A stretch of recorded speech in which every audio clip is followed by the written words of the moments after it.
वालेकुम सलाम सर।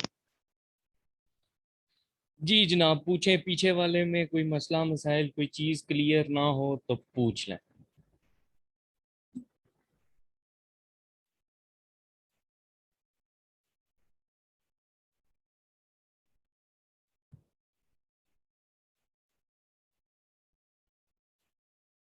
ठीक है, यानी कि ऑल इज वेल की रिपोर्ट। आज हमने जो टॉपिक करना है ना, ये आपकी ग्रिड नंबर 7 बनती है सिलेबस की। और इसके बाकी सारे टॉपिक्स जो है ना वो हम कर चुके हैं। उसमें से एक ये कॉन्सेप्ट जो था ना ये रहता था।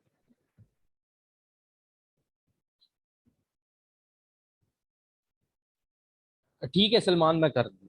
ठीक।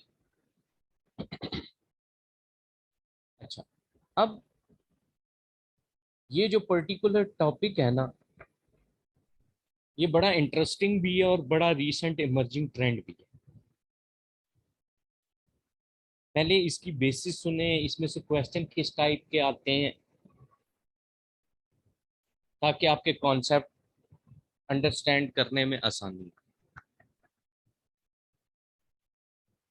देखें, हम कहते हैं बिजनेस से रेलेवेंट ना दो तरह की इन्वायरमेंट होती है। Number one internal and number two is external. Internal environment तो कंसिस्ट ऑफ होती है विद इन दी ऑर्गेनाइजेशन, यानी कि हम ऑर्गेनाइजेशनल प्रीमिसेस की अगर बात करें, उसके अंदर अंदर वर्क फ्लो कैसा है, हायरार्की कैसी है, वर्कलोड कैसा है, मैनेजमेंट का स्ट्रक्चर क्या है, ऑर्गेनाइजेशनल पॉलिसीज क्या हैं, ये सारी चीजें। एक्सटर्नल की बात करें तो कुछ ऐसे factors, political, economic, social, technological, environmental, legal factors, ये वो फैक्टर्स हैं जो कि एक्सटर्नली कंपनी को हिट करते हैं। और आज की डेट में मॉडर्न बिजनेस वर्ल्ड के अंदर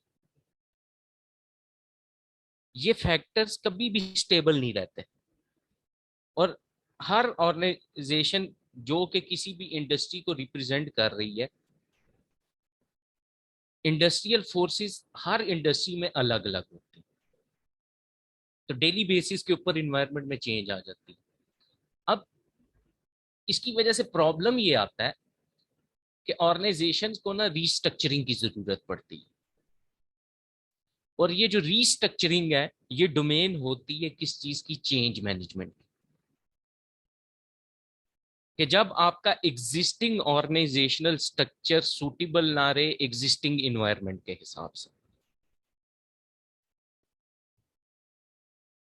मतलब आप डिसीजन मेकिंग सेंट्रलाइज करते थे, अब चेंज होने की वजह से आपको डिसेंट्रलाइजेशन की की तरफ जाना पड़ रहा है।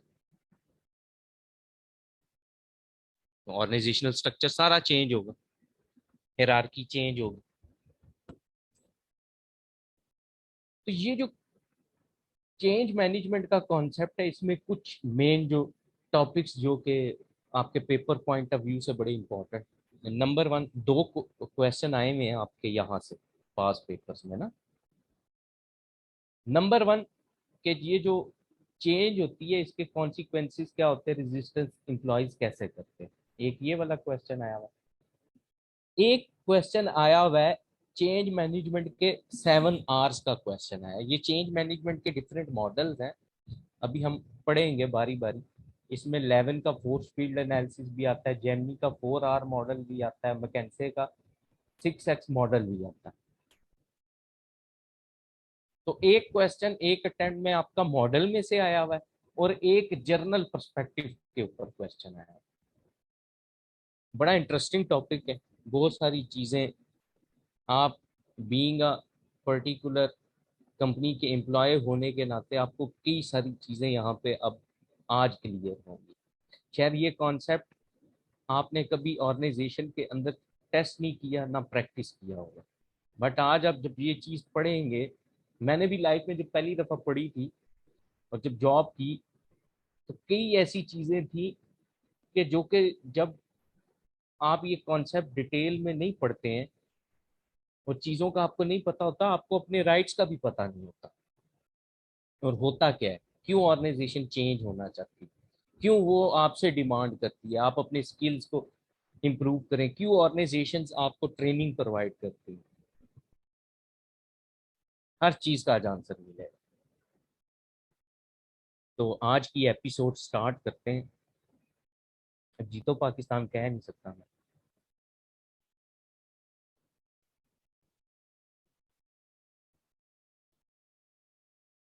स्ट्रेटेजी इंप्लीमेंटेशन का पोर्शन है, जारी बात है ये चेंज मैनेजमेंट स्ट्रेटेजी रेलेवेंट की पर्सपेक्टिव है। नेचर ऑफ चेंज की बात करें, बेसिकली चेंज क्या है?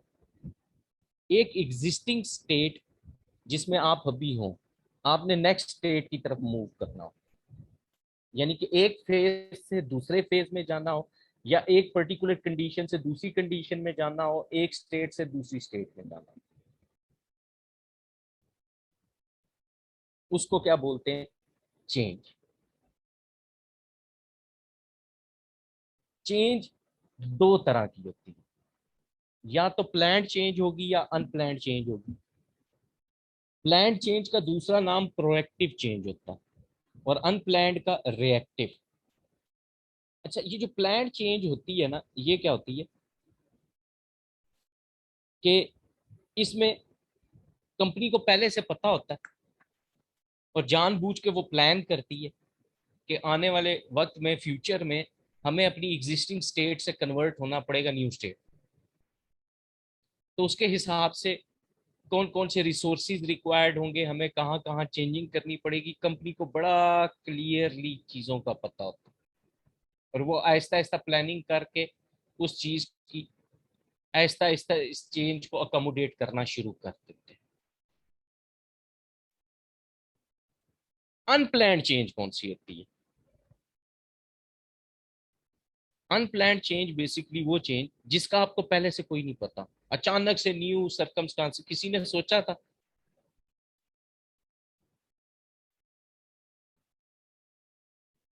जो आजकल पॉलिटिकल सिचुएशन बनी हुई है कंट्री की, क्या ये होगा?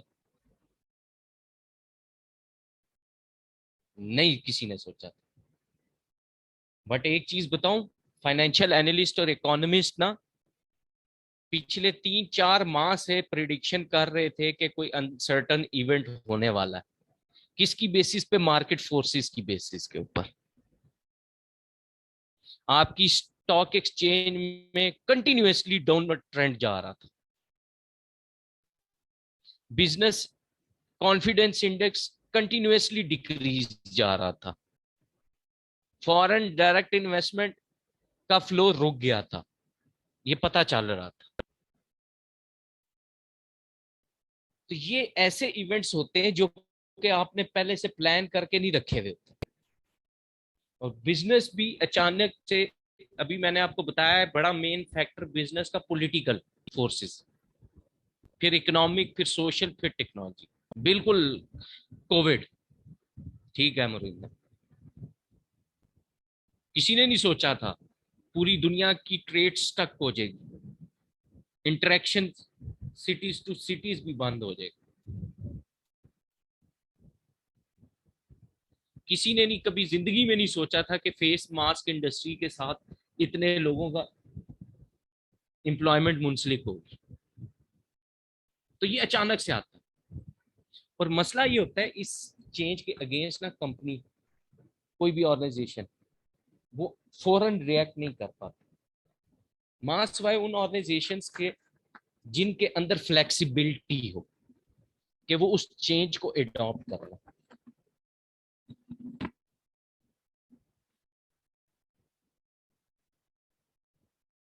अब आप यही देखेंगे, कुछ अरसे से बिजनेस इन्वेस्टमेंट भी नहीं कर रहे थे इकोनॉमी में, बाकी सारा कुछ भी नहीं हो रहा था। बल्कि पिछले दिनों वो पाकिस्तान के ये जो बैंक्स है एसोसिएशन है, इन्होंने एक रिपोर्ट जारी की।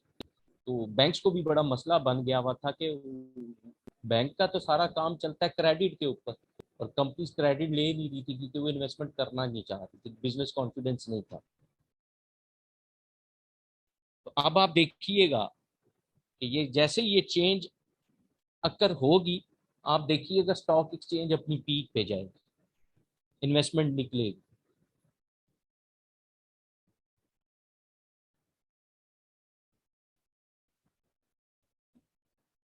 इसके साथ कहता है अब इन प्लैंड और अनप्लैंड चेंज को ना डील करती है, या तो आपकी चेंज इंक्रीमेंटल साइड पे जाएगी या ट्रांसफॉर्मेशनल साइड पे जाएगी।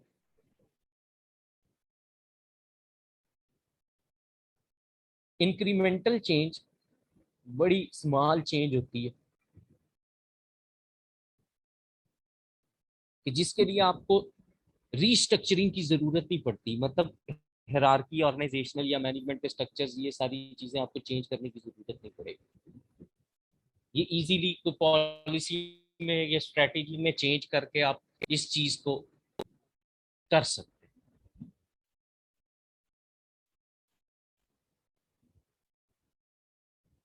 ट्रांसफॉर्मेशनल चेंज बड़ी बिग चेंज होती है जिसमें ऑर्गेनाइजेशनल रीस्ट्रक्चरिंग इन्वॉल्व होती है।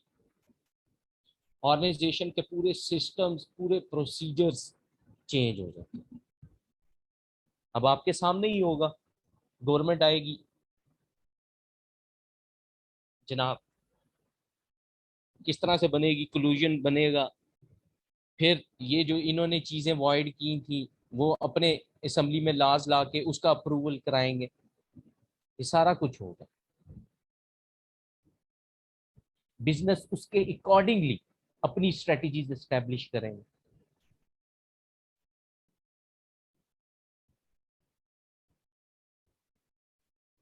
बहुत सारी चीजों के ऊपर कहने पे जो आईएमएफ के साथ आपने डील साइन की, बिजनेसेस अफेक्ट हुए, टैक्स रेट बहुत कई चीजों के ऊपर इबनॉर्मल गया, या ये सारी चीजें रिवाइज होंगी।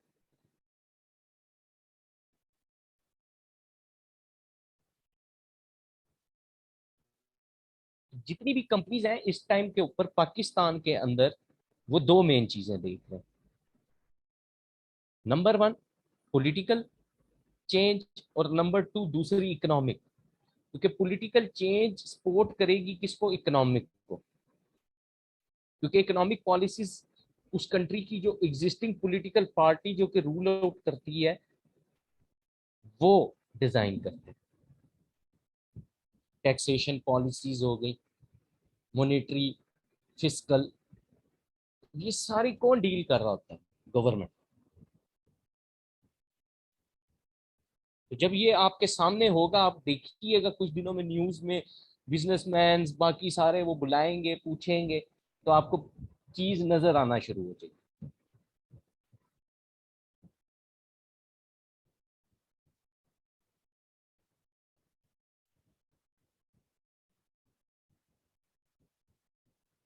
अब कहते हैं ट्रिगर्स क्या है चेंज के, किस चीज की वजह से चेंज इनकर होती है। ये जो मैंने अभी आपको बताई बात, इंटरनल फोर्सेस और external, political factors, unexpected political crisis आता है। अब यहाँ पे आज ना कुछ जरा, क्योंकि आपने अगर ये चीज सीखनी है, या ये मे बी तल्ख होगा, सच तल्ख होता है हमेशा, बट कुछ चीजें आपको बिजनेस पर्सपेक्टिव में समझने के लिए कुछ चीजें समझने की जरूरत है।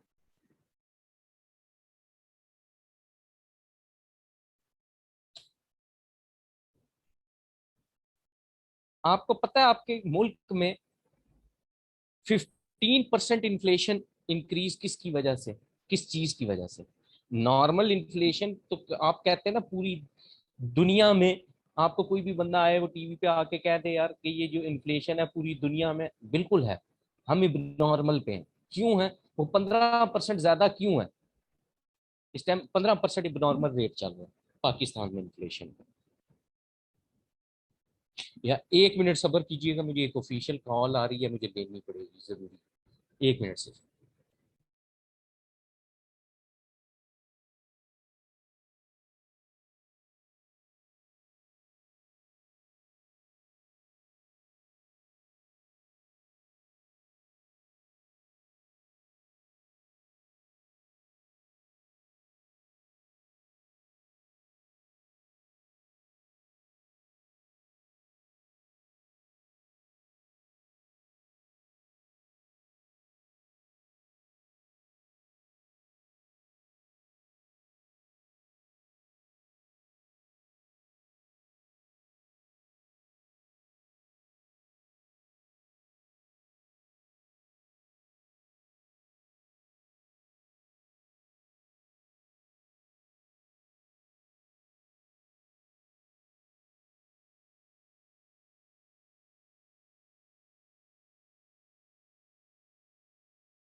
सॉरी जी, वो असल में मुझे जानना था, एक ऑफिशियल मीटिंग के अंदर से कॉल थी, किसी एक पॉलिसी रिवाइज करनी थी इदारे की, तो वो उसके वो हो रहा था। तो आप पिफा के हैं, एसिड्स का टाइम जाया हो गया। चले। अच्छा, अब यहाँ पे मैं जो आपको बात कर रहा था कि पॉलिटिकल फैक्टर के अंदर देखें, inflation all over the world I है, बट जिन इकोनॉमीज में हम बात कर रहे हैं ना कि इबनॉर्मल इन्फ्लेशन काज हुई, उसके बिहाइंड कोई एक स्पेसिफिक रीजन। जिस तरह पाकिस्तान के अंदर अब सबसे बड़ा एक मसला जो आया, और किसी चीज पे जो एक्सपोर्टर्स को भी प्रॉब्लम आई है, आपने एक चीज गौर की हो इस पिछले पूरे साल के अंदर। अब एक आपको कॉमन एक कमोडिटी बताता हूँ, आप में से मोस्टली लोग फैमिली वाले हैं, या ये आपको पता होगा एक चीज, कि पूरे पिछले साल के अंदर टमाटर का रेट स्टेबल नहीं हो सका। उसकी एक रीजन, और आपने देखा कितनी कितनी पीक के ऊपर टमाटर बिके। फिर दूसरी जो टीवी पे आपने न्यूज मोस्टली सुनी है, वो सुनी है कराची में वो कुत्ते ने काट दिया जी, वैक्सीन नहीं आया। ये अभी मैं आपको दो चीजें मेन बता रहा हूँ, बाकी तो चले ना साइड पे। ये सिर्फ प्रॉब्लम किस वजह से आया, आपकी पुअर फॉरेन पॉलिसी की वजह से, कि आपने इंडिया के साथ ट्रेड बंद।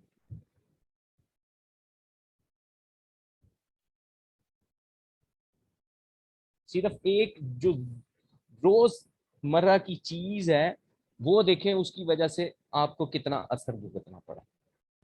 आपकी टमाटर की प्राइसेस स्टेबल नहीं है, क्योंकि वो तो पहले वहां से आप ट्रेड कर लेते थे, आपको सस्ता पड़ता था, सिंपल। और वैक्सीन वो बनाता है इंडिया, रेबीज।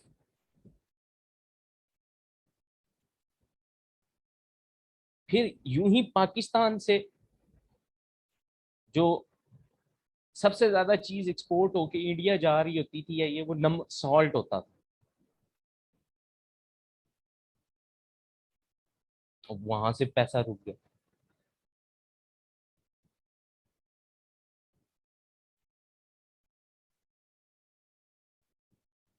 ये फिर तो क्राइसिस तो मार्केट में अल्टीमेटली, ये जो पॉलिटिकल फैक्टर है, ये तो डायरेक्टली हिट कर रहा है बिजनेस को। उसके बाद इकोनॉमिक फैक्टर्स। अब ये वो फैक्टर है। चलें, पॉलिटिकल स्टेबिलिटी की तो हम बात करें, गवर्नमेंट का टेन्योर 5 साल होगा। 5 साल तक जो पॉलिसी है, कम से कम वो उस पॉलिसी को सस्टेन करते हैं, बाकी सारा कुछ होता है। बट ये जो इकोनॉमिक फैक्टर्स की आप बात करें, ये तो बिल्कुल ही अनसर्टन होते हैं। अचानक सडनली इकोनॉमिक कंडीशंस चेंज हो जाती है, इंटरेस्ट रेट, पेट्रोल का रेट, अनएम्प्लॉयमेंट, बाकी सारा कुछ। तो बिजनेस की जो एक्सपेंशन होती है वो रुक जाती है। अब ये बड़ा मेजर प्रॉब्लम।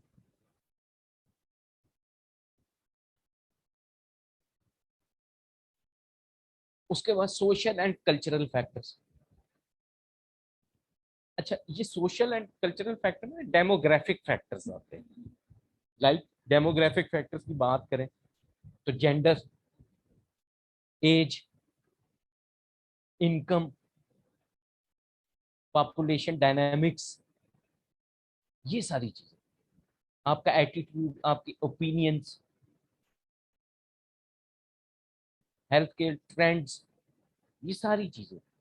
जिस तरह अब ये आप देखें, इतने अरसे में पिछले 3-4 सालों के अंदर फास्ट फूड इंडस्ट्री बहुत ज्यादा ग्रो की। ट्रेंड फास्ट फूड का ज्यादा हो गया ना, तो एज ए सोशल ट्रेंड चल पड़ा।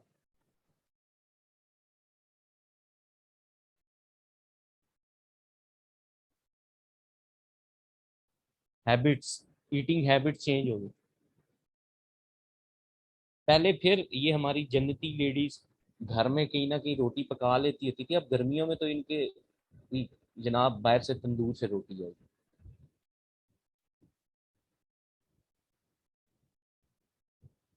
ये भी सोशल ट्रेंड है।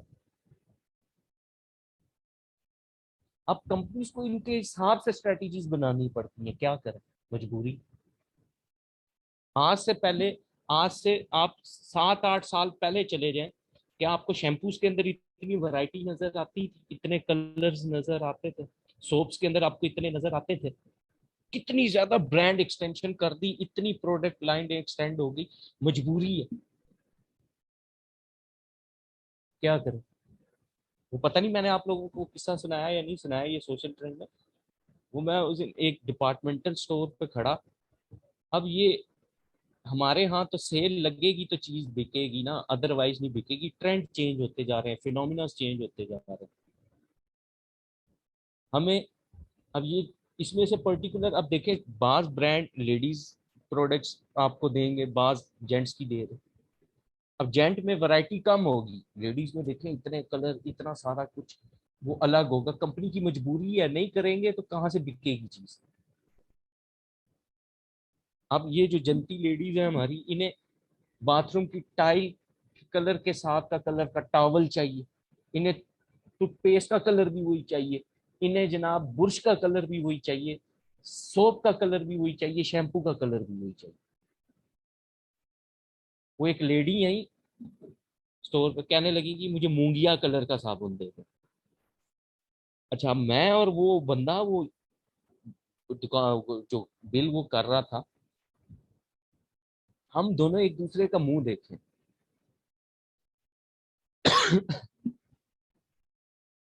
वो बेचारा फिर दबे हुए लहजे में कहता, बाजी मुझे ये बता दें, ये मूंगिया कलर होता कौन सा पहले?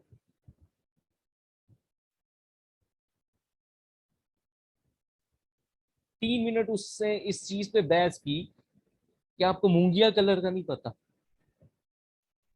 वो कहता, बाजी नहीं पता तो पूछा है। तो खैर उन्होंने को बताया, वो ग्रीनी सा शेड वो आके, तो वो कहने लगा, भाजी अभी तक तो किसी कंपनी ने नहीं निकाला, इस दफा वो आएंगे ना तो ऑर्डर बुकर आएगा। और वो तो कहता है, वो मैं मार्केटिंग वाले आएंगे तो मैं उनको ना आपकी डिमांड लाजमी लिखवाऊंगा कि ये कलर भी शायद उसमें सोप में ऐड कर।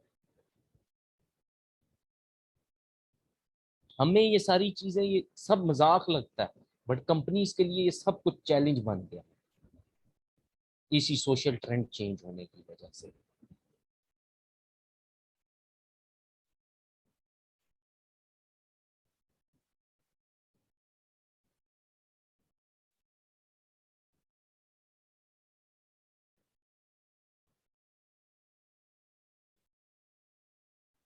हम तो ज्यादा वो मॉम डैड बनने के चक्कर में हैं,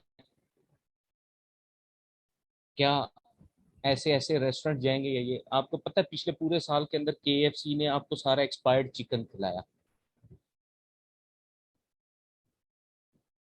पिछले पूरे साल में डेयरी मिल्क का वो स्टॉक पाकिस्तान के अंदर बिका जिसके अंदर हराम इंग्रेडिएंट्स थे, पूरी दुनिया ने डेयरी मिल्क इस्लामिक कंट्रीज ने बंद कर दी।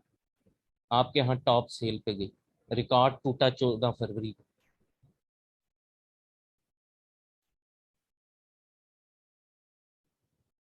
ये सारी चीजें क्या कर, डायरेक्टली इफेक्ट कर रही।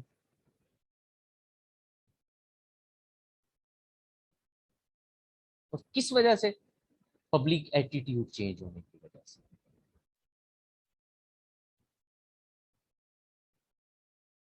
यही नहीं, सिर्फ अब जो एम्प्लॉयज का रिटायरमेंट एटीट्यूड है वो भी चेंज हो गया।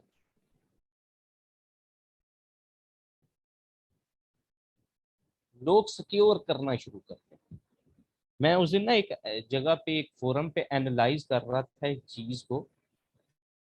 मैं कहा देखें, ये जो लोग शोर डालते हैं ना, इन्फ्लेशन है या ये है, मैंने कहा इन्फ्लेशन नहीं है।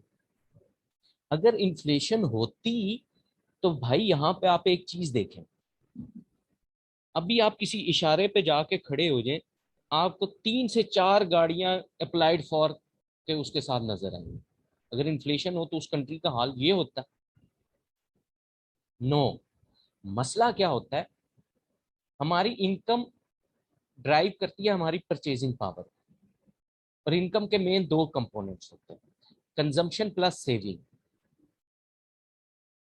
अब मसला ये होता है, जब आपकी करेंसी की वैल्यू कम होती है और मार्केट में नॉर्मल इन्फ्लेशन भी हो, तो अब प्रॉब्लम ये है कि लोग क्यों करते हैं, कुछ पैसा अपनी इनकम का वो फ्यूचर कंसर्न हो के एक स्पेकुलेटिव मोटिव के ये वो साइड पे करके रखते हैं, इमरजेंसी के लिए साइड पे करके रखते हैं, फ्यूचर सिक्योर हो यार, ये चीज। अब कुछ अरसे से वो प्रॉब्लम क्या आ रही थी कि जितनी आपकी इनकम है उतनी ही कंजम्पशन होगी, तो वो जो सेविंग थी वो लेवल ही डिक्रीज हो गया या खत्म हो गया लोगों का। हमें इस वजह से ये चीज लगनी शुरू होगी, अच्छा महंगाई होगी, महंगाई होगी, महंगाई नहीं हुई, परचेजिंग पैरिटी ऑफ मनी खत्म हो गई। जाहिर बात है जब आप इतना बड़ा लोन लेंगे, करेंसी ने तो डेप्रिशिएट होना है, बैक एंड पे आपके पास डॉलर या वो फॉरेन रिजर्व तो है नहीं, करेंसी प्रिंसिपल आप न्यू नोट तो पब्लिश कर देते हैं, बट बैक एंड पे रिजर्व है नहीं। अब लोगों को तो पहले यहाँ पे लाने से पहले आपको इकोनॉमिक्स ये पढ़ा लें कि भाई, वो कहते हैं जी दूसरों ने आर्टिफिशियली कंट्रोल किया हुआ था या ये होता है, वेरिएबल्स तो भाई सारे होते ही आर्टिफिशियल है। ये हम तो नहीं कहते ना, ये तो गोल्ड रिजर्व सिस्टम कहता है या करेंसी रिजर्व सिस्टम कहता है कि या तो आपको रिजर्व फॉरेन एक्सचेंज की फॉर्म में रखना पड़ेगा या गोल्ड को एज ए रिजर्व रख के करना पड़ेगा। तो कैसी जहालत।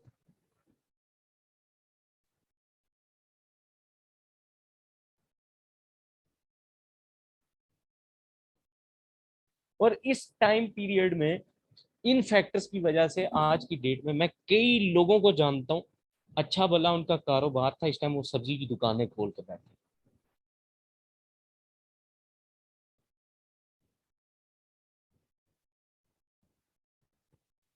टेक्नोलॉजिकल फैक्टर, और टेक्नोलॉजी तो डेली बेसिस पे भाई चेंज होती, जो कंट्रीज अडॉप्ट नहीं करते, जो कंपनी साथ साथ अपने आप को अपडेट नहीं करती हैं, वो तो कंपटीशन नहीं कर पाती, बिजनेस से आउट हो जाती। आजकल कॉन्सेप्ट ये नहीं, कंपटीशन तो दूर रह गया, पाकिस्तान में इस टाइम पे सर्वाइवल की जंग चल रही। हम सरवाइव कैसे करें, अपने आप को सस्टेन किस तरह से करें।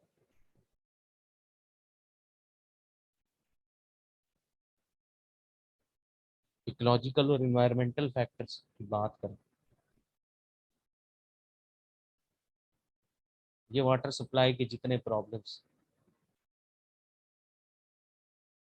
Energy crisis. अच्छा वैसे मुझे एक चीज बताइएगा, आपके इलाकों में स्टार्ट होगी है वैसे लोड शेडिंग? कल से यहाँ तो बड़ी बुरी हालत है, हर 2 घंटे के बाद बिजली जाती है, वो भी मैं सोच रहा था 5 बजे गई, आके मैं बैठा ही हूँ। मैं कहा अच्छा ये शुक्र है क्लास बच गई है। हर 2 घंटे के बाद जा रही है। और हमारे इलाके में तो कभी बंद ही नहीं हुई, बल्कि सर्दियों में भी जाती रही है। जाती रही है, गुड। यहाँ पे कल से स्टार्ट हुई है, हत्ता कि ये जो जिस एरिया में मैं रह रहा हूँ, ये हत्ता के इंडस्ट्रियल एरिया के साथ इसका हुआ है। तो आप खुद सोच लेना, अगर 2 घंटे में से एक गई तो प्रोडक्शन लीड टाइम तो आपका कहाँ पे गया बेचारा। और मुझे एक बात नहीं समझ आती, कभी आपने ये बात सोची है कि हम तो 80% बिजली बना ही पेट्रोल पे रहे, तो इसमें किस चीज की लोड शेडिंग होती है, आवाम ने तो बिल देना है ना भाई।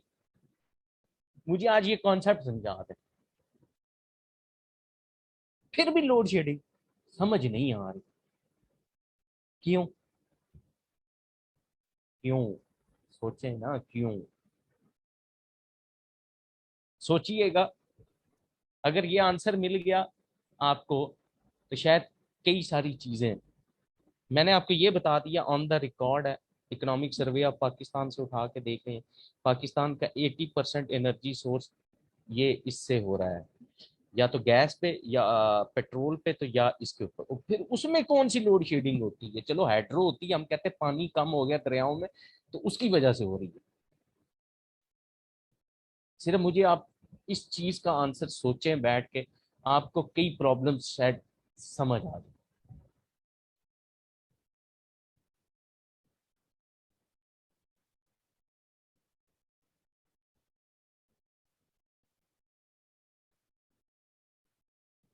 उसके बाद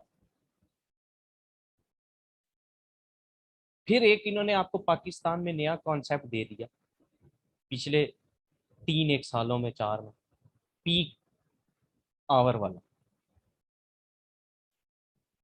ये इससे पहले कहीं पे कॉन्सेप्ट नहीं एग्जिस्ट करते, ये नया चुना है। और भाई पेट्रोल बन जल रहा है, उतने ही जलना है ना,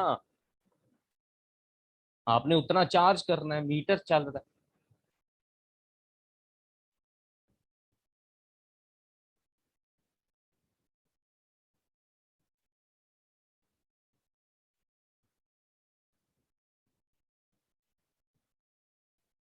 तो ये अब सर्वाइवल है इस टाइम पे बिजनेसेस के लिए प्रॉब्लम। अब जिस तरह आपको इसकी एक एग्जांपल दे देता हूँ, पंजाब में ना इस दफा ऐसी कंपनीज जो कि जिनका धुएं से किसी किस्म का कोई दूर दूर तक लेना देना नहीं है। आपको पता है पंजाब में इतना ब्लैकमेल करके उनको भी स्मोक एक्ट के अंडर ला के इतने इतने जुर्माने किए हैं। ये सर्दियां स्टार्ट होती है ना दिसंबर एंड के ऊपर, पंजाब में स्मोक एक्ट लग जाता है जी, इन्वायरमेंटल पोल्यूशन हो रही है, धुंध तो आपकी वजह से हो रही है, ये है वो। उनमें ऐसे बिजनेसेस भी स्पोर्ट्स वालों तक को नहीं छोड़ा, फिर भी कहते हैं हम पता नहीं किधर गया था।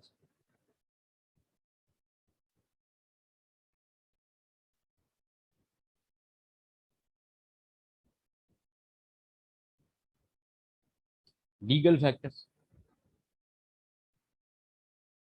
हेल्थ एंड सेफ्टी एम्प्लॉयज के, पोल्यूशन के अगेंस्ट, कंज्यूमर के अगेंस्ट, कंज्यूमर प्रोटेक्शन एक्ट होता है। पाकिस्तान में सिर्फ इन चीजों के नाम है। हमारे यहाँ इंसाफ लेना इतना महंगा है, ला या ये कोई इंजरी होगी किसी एम्प्लॉय को ड्यूरिंग पर्टिकुलर जॉब पे, या वो कंपनी निकाल देगी क्लेम या ये क्या, आपने कभी वो लेबर लॉ पढ़े ही नहीं। अब मसला ये है, उतना वकीलों को पैसा आप वो दे देंगे, ये यहाँ पे होगा नहीं। ये प्रॉब्लम्स। और हमारे यहाँ इन्हीं लॉज का एडवांटेज लेती है कंपनीज, उन्हें पता है सारे प्रोसेस का। दैट्स वाई वो कहाँ पे इस चीज की वो परवाह करते। पाकिस्तान का सबसे बड़ा टैक्स पेयर कौन है? अच्छा, वो तो उस बेचारे को उस टाइम पे बदनाम किया ना जंगीर। पाकिस्तान का सबसे बड़ा टैक्स पेयर है PTC, Pakistan tobacco corporation, volume के लिहाज से।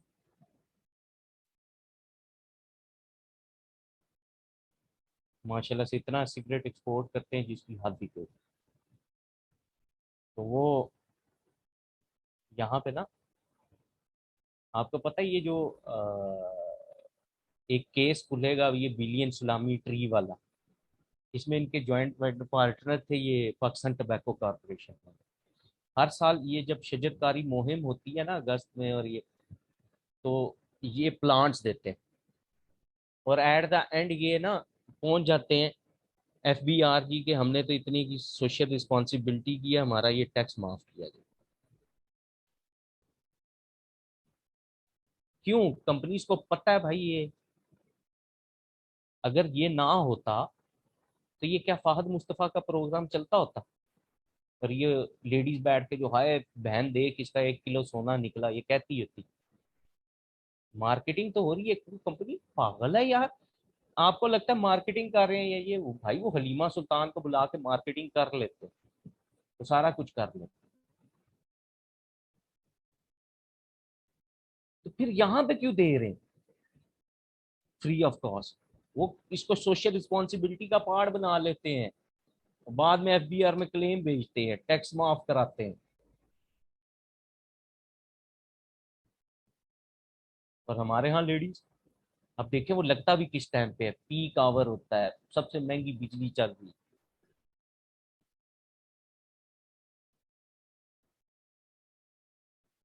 और कई फिर खाना भी नहीं मिलेगा आज, बाद मुस्तफा आ रहा है। अब ये मेरे पे ना रख के कहना, अब पता नहीं मेरी तो शादी हुई भी है कि नहीं हुई, या वैसे ये घर घर का अलमिया है भाई।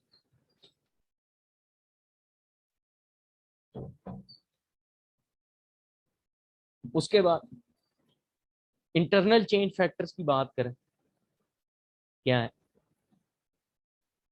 Senior management.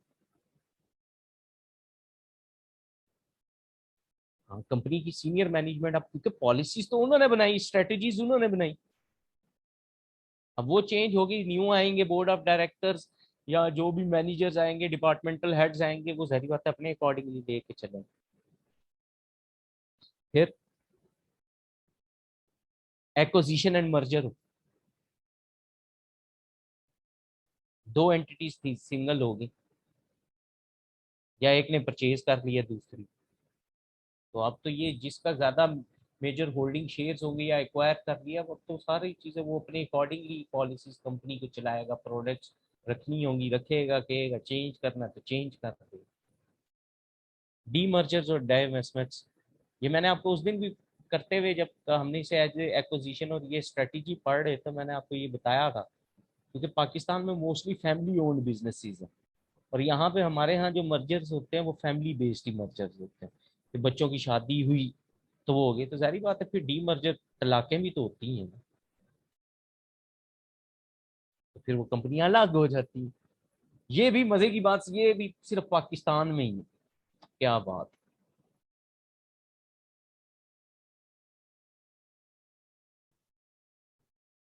उसके बाद रीऑर्गेनाइजेशन, डाउनसाइजिंग, रैशनलाइजेशन। अच्छा, रीऑर्गेनाइजेशन का मतलब बेसिकली ये होता है आप ऑर्गेनाइजेशन के जो करंट प्रोसीजर्स पॉलिसीज ये होती हैं, अब वो कहें कि आपके सिस्टम के साथ नो मोर अलाइन रहते हैं, अब वो यानी कि आपकी पॉलिसीज के साथ अलाइन नहीं हो पा रहे सिस्टम से, तो आपको चीजों को रीऑर्गेनाइज करने की जरूरत है। डाउन साइजिंग में क्या होगा, आप क्या करना चाह रहे हैं, एग्जिस्टिंग वर्कफोर्स को कम करना चाह रहे हैं।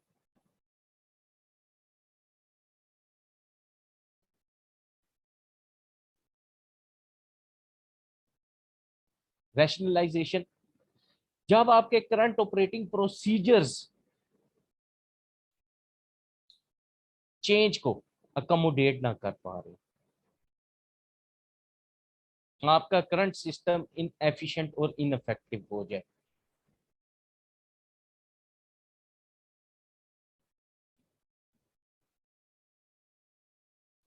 डाइवर्सिफिकेशन, एक से ज्यादा मार्केट्स में जाना, एक से ज्यादा चीजों में ट्रेड करना, एक से ज्यादा प्रोडक्ट ऑफर करना, एक तरह की नहीं मल्टीपल टाइप की पॉलिसीज अडॉप्ट करना, सिर्फ डेट सोर्स से कंपनी को फाइनेंस ना करना, इक्विटी से भी करना।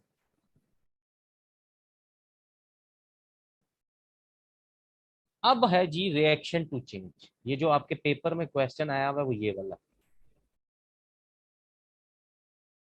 अब जब सुनते हैं तब्दीली आ नहीं रही, तब्दीली आ चुकी है, तो फिर वो रिएक्शन क्या होता है?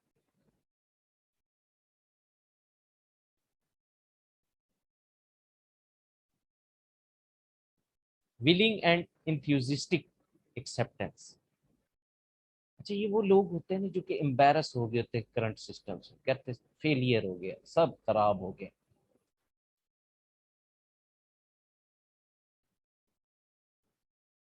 हमने भी ये जो अपना सारा इकोनॉमिक सिस्टम तबाह करा दिया ना कंट्री का, और बाकी सारा कुछ, यही थी सोच, बस क्या करें। यस, शेयर कर दिए मैं समझ।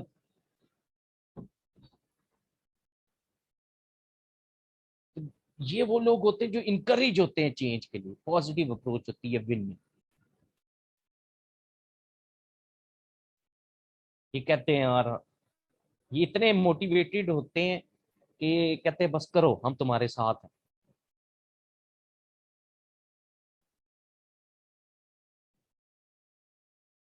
पहला तो एक ये असर निकल रिएक्शन। दूसरा बिग्रजिंग एक्सेप्टेंस, नहीं होता, अब क्या करें, दिल पे हाथ रख के मजबूरन चीजों को एक्सेप्ट करना पड़ जाता है ना।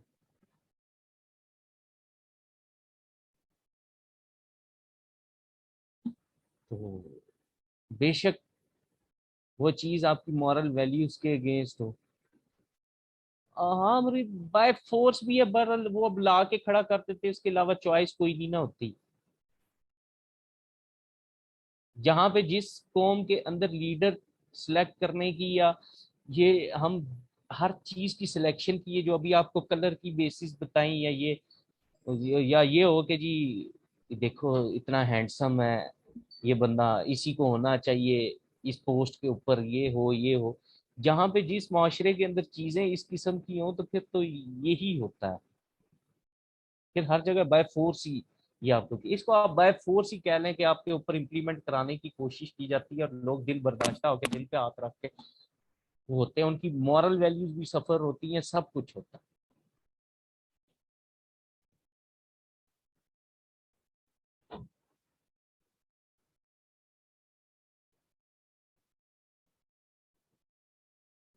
उसके बाद है नेक्स्ट, इंट्रीचमेंट। अच्छा ये क्या है?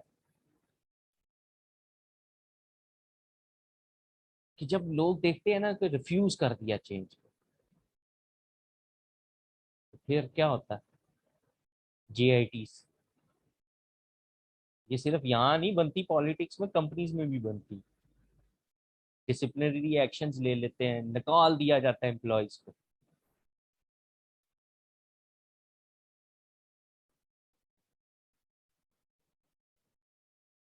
तो यही रिजल्ट निकले।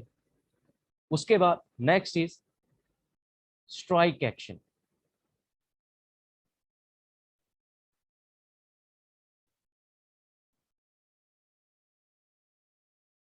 ये क्या होता है? अगर उधर पता लगे ना ऑर्गेनाइजेशन को कि एक लार्ज नंबर ऑफ ग्रुप इससे अफेक्ट हो रहा है, तो लोग स्ट्राइक कर दो, लेबर यूनियंस वगैरह। ये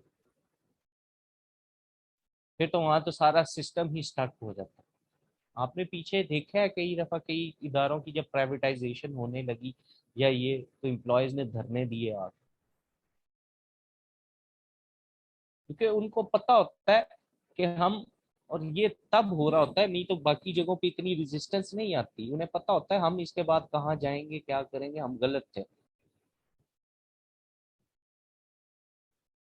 लेकिन PTCL सबसे खसारे का डिपार्टमेंट था, प्राइवेटाइजेशन के बाद प्रॉफिटेबल हो गया।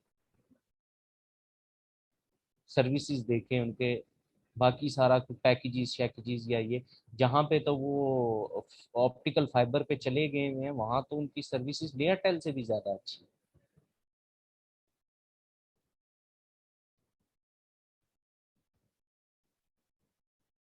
और PIA वाले करने लगे थे तो लोग आगे थे।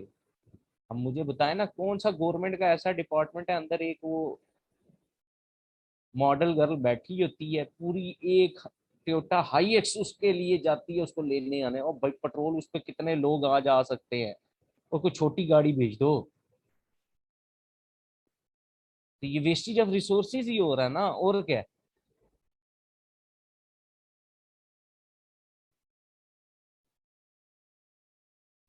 इसलिए फिर स्ट्राइकें करते हैं ये।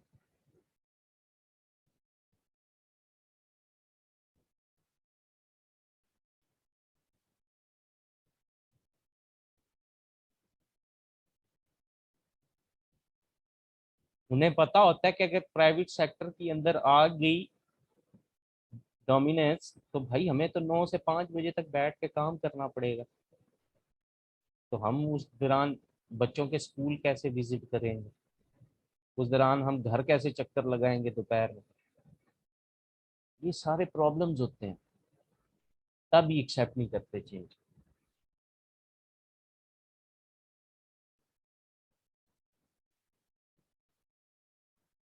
आगे कहते हैं लेवर्स क्या है चेंज के। अच्छा, लेवर्स को बेसिकली कहते हैं essential elements for successful change.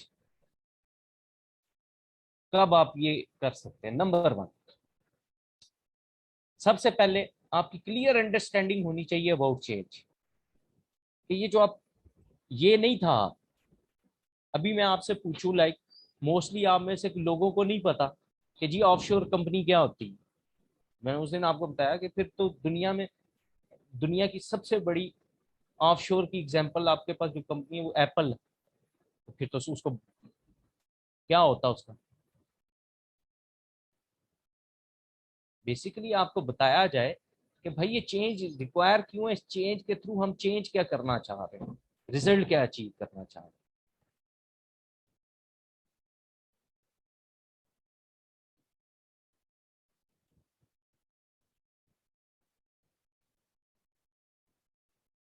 फिर ऑर्गेनाइजेशन की जो लीडरशिप है उसकी कमिटमेंट क्या चेंज, अगर लीडरशिप नहीं चाहेगी ना तो याद रख लें टॉप मैनेजमेंट फेल बना देगी, फेल कर देगी चेंज। अगर वो चाहते हैं कि हो, उनकी कमिटमेंट होगी तो वो इम्प्लॉयज को हर तरह से एक पॉइंट ऑफ व्यू के ऊपर लेंगे। कहता है इफेक्टिव कम्युनिकेशन है, हर किसी को पता हो। कहता है ये जो चेंज का प्रोसेस है ये 2 वे कम्युनिकेशन होनी चाहिए, हर बंदे को पता हो, अब बताएं हम ये करने लगे हैं, जो उनके क्वेश्चंस के आंसर कर।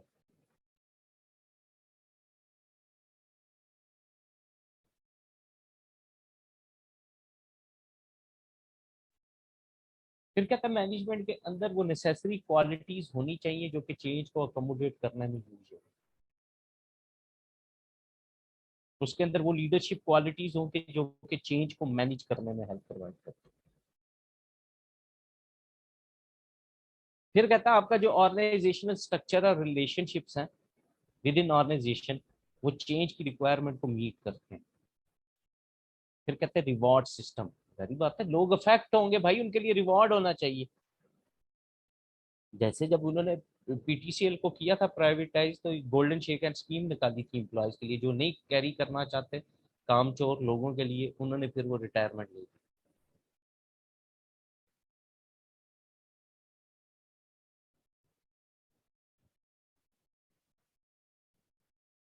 फिर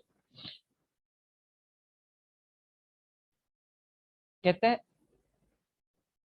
क्रिटिकल सक्सेस फैक्टर्स और की परफॉर्मेंस इंडिकेटर सेट करें, कि आपको नजर आए कि वाकई ही प्रोग्रेस हो रही है चेंज के बाद, आप चेंज को कैसे मेजर करेंगे। वैसे इतना अरसा हमने मेजर किया ही है ना, तब्दीली आ नहीं रही, तब्दीली आ चुकी, इंक्लूडिंग माई सेल्फ।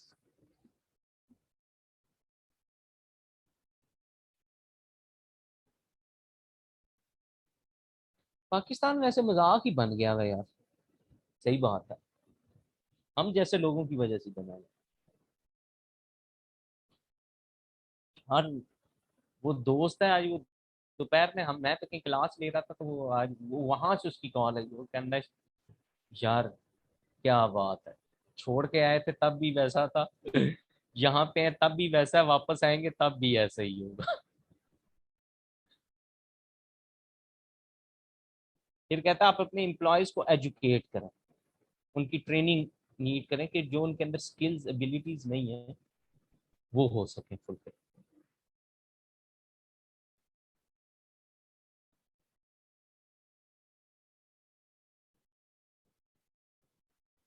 नहीं जी, फिर एक और क्वेश्चन जो कि आपके पास पेपर्स में आया हुआ है, 7 R फॉर मैनेजमेंट चेंज, ये भी एक मॉडल। क्या क्या, नंबर 1, पहला आर किस चीज को रिप्रेजेंट करता है, हु रेज्ड, रेज्ड के लिए द चेंज रिक्वेस्ट, किसने कहा, आपको याद होगा ना। अब इससे ज्यादा लॉजिकल नहीं करा सकता प्रैक्टिकल। वो कहते थे एम्पायर उंगली उठाने वाला है, एम्पायर की बात थी, तो ये मतलब वो चाह रहा था, रिक्वेस्ट कर रहा था चेंज। तो जारी बात है एम्प्लॉयज चाह रहे होंगे, कोई मैनेजर चाह रहा होगा, एग्जिस्टिंग सिस्टम प्रॉपरली रन नहीं हो रहा होगा तो कोई कहेगा। नंबर 2, रीजन क्या है चेंज के पीछे। जारी बात है मोस्टली तो चेंज तभी लाई जाती है जब एग्जिस्टिंग सिस्टम चेंज को अकोमोडेट ना कर पा रहे। आप न्यू स्टेट में जाना चाहते हैं तो होता है। फिर कहते हैं रिटर्न क्या रिक्वायर्ड है चेंज से। पहली बात है कुछ कॉस्ट बेनिफिट एनालिसिस तो होता ही है ना इस केस में, कि आप ये चेंज करेंगे डिजायर्ड स्टेट से न्यू स्टेट पे जाएंगे, आप रेवेन्यू इंक्रीज करना चाह रहे हैं, क्या करना चाह रहे हैं। हम तो कई साल तक अब ये इस चेंज का रिटर्न करते रहेंगे, पाकिस्तान की नस्लें करेंगी बहरहाल। फिर रिस्क क्या इन्वॉल्व है रिक्वेस्टेड चेंज के अंदर। रिस्क क्या होता है, यहाँ पे दो ही रिस्क है सिंपल। या वो रिस्क आपको रिवॉर्ड दे देगा, या ये रिस्क आपको बैंकरप्ट कर देगा। बिजनेस आखिरी हद क्या होगी, या तो शट डाउन ही होगा।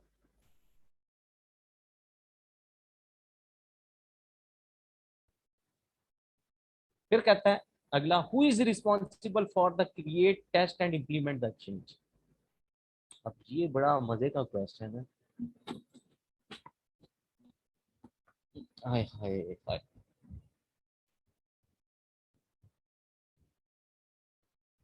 कौन होता है जी रिस्पॉन्सिबल।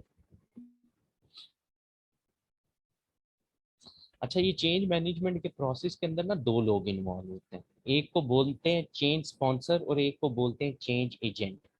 चेंज स्पॉन्सर वो बंदा होता है जो कि ऑफर करता है कि जी आप ये चेंज करें सिस्टम, या ये अब इसमें कंपनी की टॉप मैनेजमेंट हो सकती है, मे बी स्टेक होल्डर्स हो, मे बी कोई शेयर होल्डर हो, कुछ भी। और चेंज एजेंट वो बंदा होता है जो कि इस चेंज के प्रोसेस को कैरी करता है। तो ये चेंज एजेंट की बात कर रहा है कि वो चेंज इंप्लीमेंट कौन करेगा।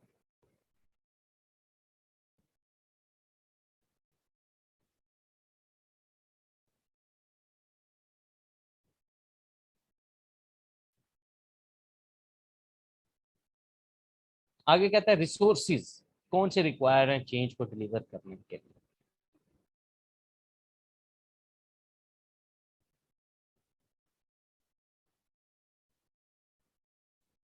वो मैं ना आगे एक मीडिया पे वो सुन रहा था, एक ट्वीट ना, तो न्यूज वो चल रही थी कि जो चूहे जिन बिलों में से निकले थे वो दोबारा वापस उन्हीं बिलों की तरफ भाग रहे हैं।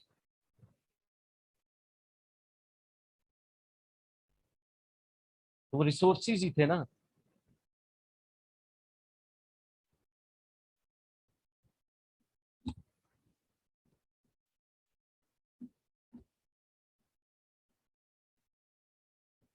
रिसोर्सिस में जारी बात है मैन पावर, इसमें मैन पावर रिक्वायर होगी, फंड रिक्वायर्ड होंगे। वो बंदा जो कि चेंज को समझता हो, उसको फैसिलिटेट कर सकता हो, वो आएगा।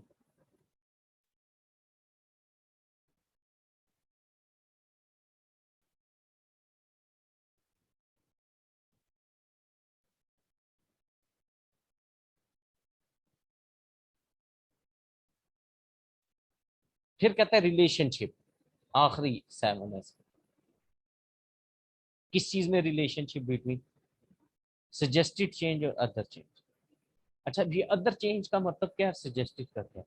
सजेस्टेड तो बेसिकली वो आउटकम था ना डिजायर्ड, जिसको आप अचीव करना चाह रहे थे। अदर चेंज का कॉन्सेप्ट होता है बाज बार लूप होल्स अकर हो जाता है, आपको अपनी डायरेक्शन डायमेंशन भी चेंज करनी पड़ती है।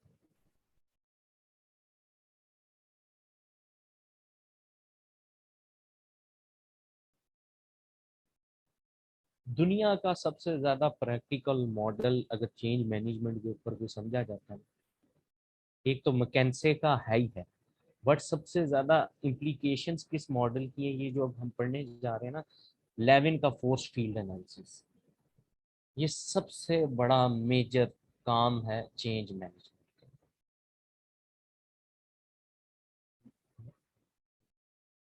7 आवर ऑफ चेंज तो 20 मार्क्स के आए हैं, ये नोट्स वाला तो इनफ नहीं होगा मुरीद। जाहिर बात है, अब आप कुछ चीजें ऐसी होती हैं, देखें मैं यहाँ पे डाल के एग्जांपल दे सकता था, बट कुछ चीजें आपने लिखनी होती है खुद से। मेरा काम था वो चीज, अब ये आगे है वो इतना मैंने किया हुआ है, क्योंकि वो आप लोग नहीं कर सकते। इसके अंदर आप 10 पॉइंट खुद से लिख सकते हैं, अगर आपको पता हो रिस्पॉन्सिबिलिटी किसकी है या ये, तो जाहिर बात है आप बताएंगे बाय एग्जाम्पल। लाइक आप मैनुअल से सॉफ्टवेयर बेस्ड अकाउंटिंग पे जाने लगे हैं, तो जाहिर बात है कौन देखेगा उसको? फाइनेंस मैनेजर देखेगा। उसकी रिस्पॉन्सिबिलिटी होगी अपनी डिपार्टमेंटल चेंज को इम्प्लीमेंट कराना।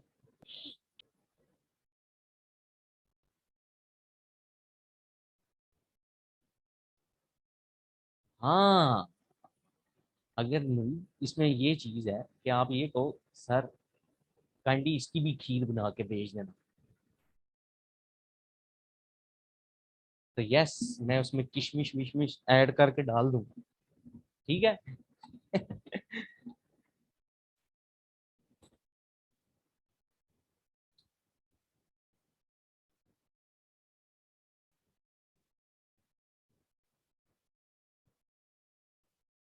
असल में भी मैं वो डालना नहीं चाह रहा था एग्जाम्पल, और इसमें ना ये क्योंकि असल में वो पेपर में आपको जनरल क्वेश्चन दे रहा है। अब वहां पे खुदा न खास्ता कल को आपको किसी एक केस की एग्जाम्पल करके दे दे या ये, तो एक बड़ा प्रॉब्लम ये होता है कि उस केस के अंदर ना फिर आप वो जो आंसर लिखने लग पड़ते हैं स्टूडेंट, वो फिर इतने ज्यादा स्पून फीडिंग की आदत हो गई होती है, वो गलत भी लिख रहे होते हैं। अब उसमें वो एग्जाम्पल सूट नहीं कर रही होगी, तो ये भी थ्रेट होता है ना, सारी चीजें देख के एड्रेस करनी है।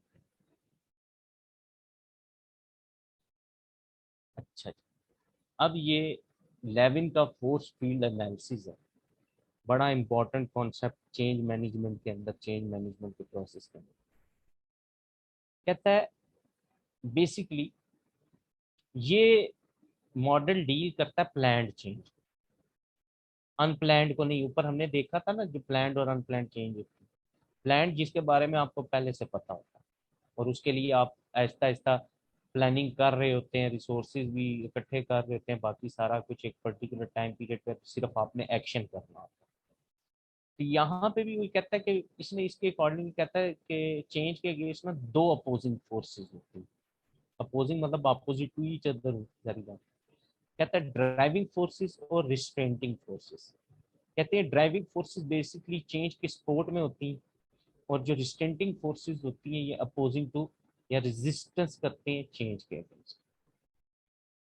अब कहता है ये कुछ उसने नाम दिए यहाँ पे फोर्सेस के, कहता है ये अब ड्राइविंग फोर्स भी बन सकती है और ये रिस्ट्रेंटिंग फोर्स भी बन सकती है। कहता है the people involve in the change and what they want for themselves. अगर उनका वो ऑब्जेक्टिव अचीव हो गया कि ये है, तो जारी बात है उसके फिर पॉजिटिव बन जाएगी, नहीं तो आपके अगेंस्ट हो जाएंगे। अगर उनके वो जो चाहते हैं उनके जो ऑब्जेक्टिव्स हैं वो फुलफिल हो गए तो ठीक है, नहीं तो नहीं।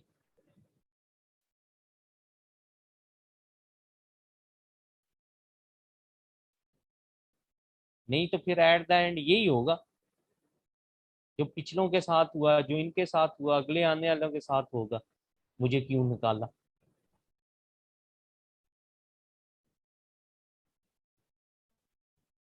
फिर कहता है habits and customs of the individual.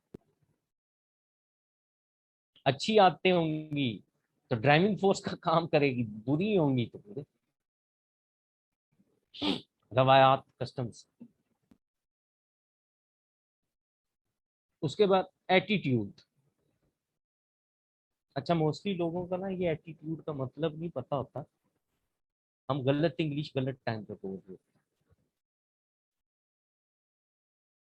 ये कह रहा है बंदा एटीट्यूड दिखा रहा है, बंदी एटीट्यूड, ये वो एटीट्यूड नहीं होता, वो बगैरती होती है जो कि चतरोल से सही होती है। एटीट्यूड का मतलब होता है पर्सनल लाइकिंग एंड डिसलाइकिंग। मतलब मैं अगर दुकान पे जाता हूँ या ये मुझे कोई कोल्ड ड्रिंक चाहिए तो मैं कोक पीता हूँ। अच्छा, अब ये मेरा परचेसिंग एटीट्यूड है क्योंकि मुझे कोक का टेस्ट पसंद है, ये मेरी पर्सनल लाइकिंग। ये होता है एटीट्यूड इंसान की, किसी भी इंडिविजुअल बंदे की जो किसी भी चीज के साथ पर्सनल लाइकिंग और डिसलाइकिंग एसोसिएट होती है, इसको बोलते हैं।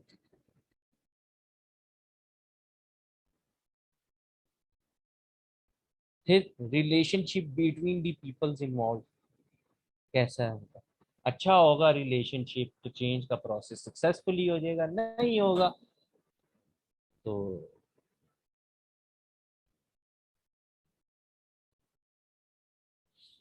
आपके सामने ही है फिर क्या हुआ।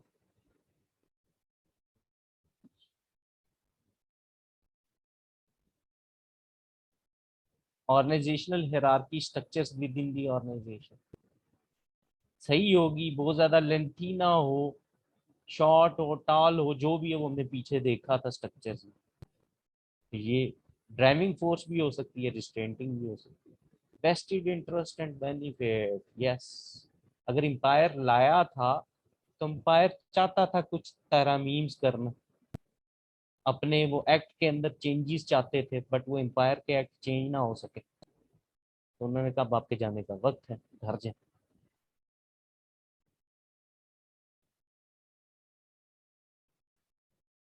ऑर्गेनाइजेशनल पॉलिसीज क्या, रिजिड होंगी तो अगेंस्ट होंगी चेंज के, अगर फ्लेक्सिबल होंगी तो चेंज को अकोमोडेट कर लेंगे। रिसोर्सेज अगर सुफिशिएंट क्वांटिटी में और क्वालिटी में अवेलेबल होंगे तो चेंज अकोमोडेट होगी। ड्राइविंग फोर्स अगर नहीं होंगी तो रिस्ट्रेंटिंग फोर्स। रेगुलेशंस क्या, relevant to organisation events, positive या नेगेटिव, जो कि मैंने आपको अभी इसकी एग्जांपल दी कि स्टॉक एक्सचेंज, आप देखिएगा कुछ दिनों के बाद कैसे रिएक्ट करेगी। हाँ जी समझ, पूछो।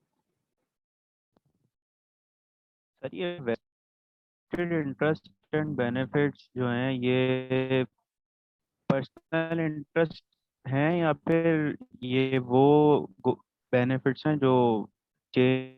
एसोसिएटेड जो होते हैं, मतलब अगर मैं किसी कंपनी का एम्प्लॉय हूं तो मैं उस कंपनी के साथ एसोसिएटेड हूं ना, तो मेरे उसके साथ कुछ वो होंगे, तो ये एसोसिएटेड इंटरेस्ट होते हैं। जाहिर बात है ये मिक्स, ये जो वेस्टेड इंटरेस्ट होंगे ना, ये इंडिविजुअल प्लस इसका कमर्शियल, दोनों का मिक्सचर होगा, बट हम इसको कहते हैं एसोसिएटेड इंटरेस्ट।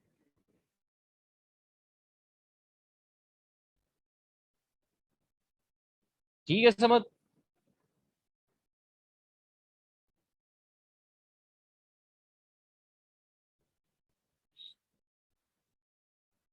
फिर कहता है, लेविन ने एक और बात कही यहां पे,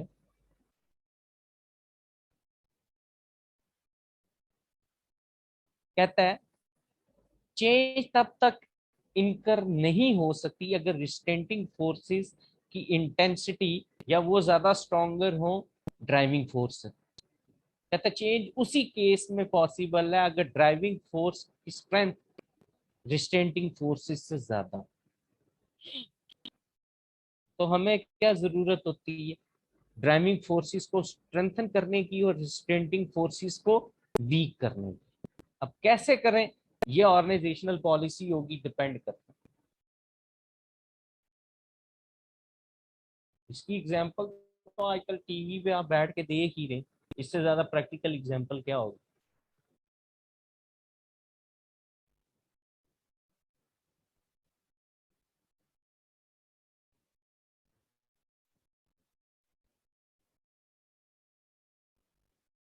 आगे चलते हैं। फिर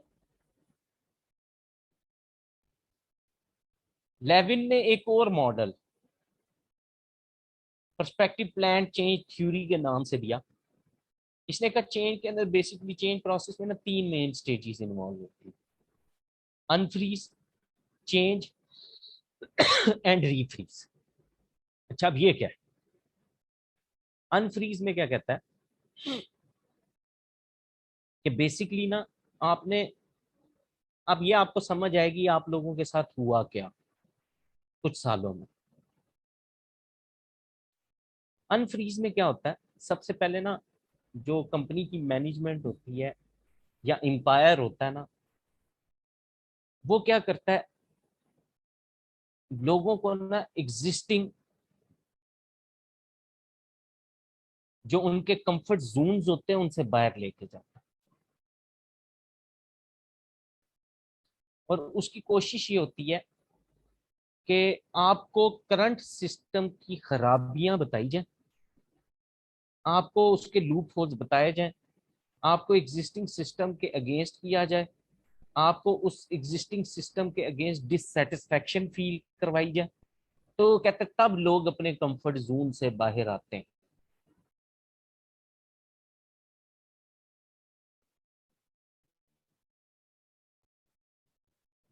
अदरवाइज नहीं आते लोग। ये स्ट्रक्चर चेंज कर लेना ऑर्गेनाइजेशन का इतना आसान नहीं है। स्ट्राइक्स हो जाती हैं, टेक्निकल क्वालिटी एम्प्लॉयज छोड़ के चले जाते हैं कंपनीज, ये बड़ा प्रॉब्लम है। बिल्कुल वैसे ही कि ऐसा ही ट्रेंड चला तो 22 साल के एक बंदा आ जाता।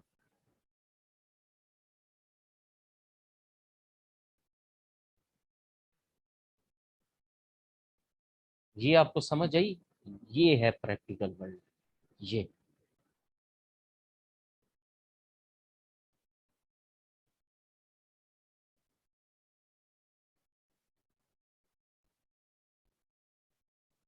कई कॉन्सेप्ट्स के ऊपर आप मोस्टली लोगों से पूछ लें, उनको उन वर्ड्स के मीनिंग्स तक का नहीं पता।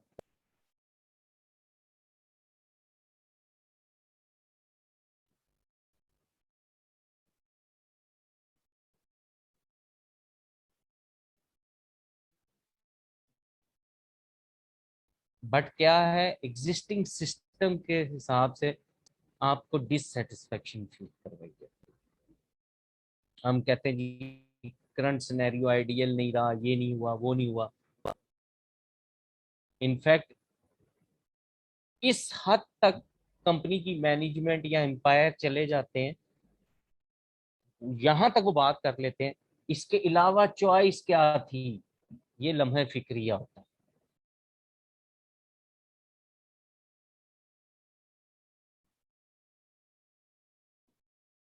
जिस मुआशरे में सोच ये हो जाए ना कि इसके अलावा चॉइस क्या थी, कि वो हैंडसम था, वो बड़ा आउट क्लास परफॉर्मिंग एम्प्लॉय था, तो उसके सारे अगले पिछले गुनाह माफ, चेंज को ना लाया जाए। नहीं, ये तो नहीं हो सकता ना।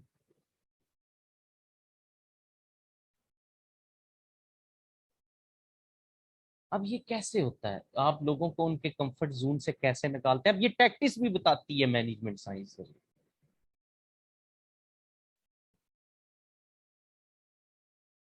हर सोसाइटी में ना, हर कंपनी में दो किस्म के लोग एग्जिस्ट करते हैं। एक होते हैं जाहिल, एक होते हैं पढ़े लिखे, और इनके ऊपर एक और रुतबा, एक मुकाम रखने वाले होते हैं जो कि होते हैं पढ़े लिखे जाहिल, जिनको पता होता है, जिन्होंने मेरी तरह ये चीजें पढ़ी हुई भी होती हैं, पढ़ाते भी हैं, बट क्या करें। अब ये टैक्टिस है, सारे की सारी फिल्म आप स्टार्टिंग से लेके इंटरवल, इंटरवल के बाद दी एंड, आपको सारी फिल्म की स्टोरी समझ आ रही है, बट हम इन चीजों को इग्नोर करते हैं, तो यही कुछ हो जाता है। यहाँ पे ना एक टैक्टिस है, ये जब चेंज के प्रोसेस को इम्प्लीमेंट किया जाता है, सबसे ज्यादा एम्प्लॉय के साथ ब्लफिंग की जाती है। ब्लफिंग भी टैक्टिस है मैनेजमेंट साइंस के अंदर। आपको ऐसे सुनहरे ख्वाब दिखाएंगे, ये होगा वो होगा,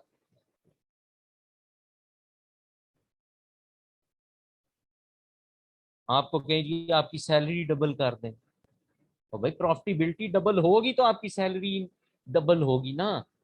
और प्रॉफिटेबिलिटी, अब जितनी एग्जिस्टिंग सेल्स है आप डबल कैसे करेंगे? पहले सेल्स, पहले तो ये बताएं ना मुझे। तो 1 करोड़ नौकरियां ख्वाब में, कंट्री का प्रोडक्टिव पोटेंशियल ही ना हो,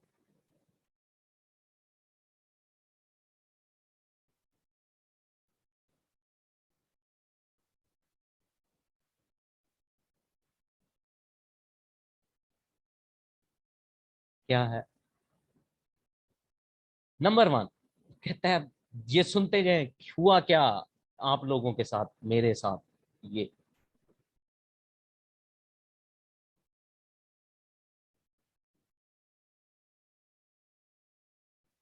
हैं सलमान? नहीं यार।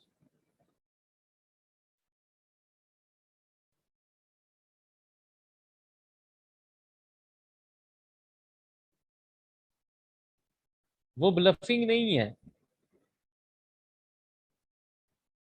एम्पायर ने उंगली उठा दी। वो ये है।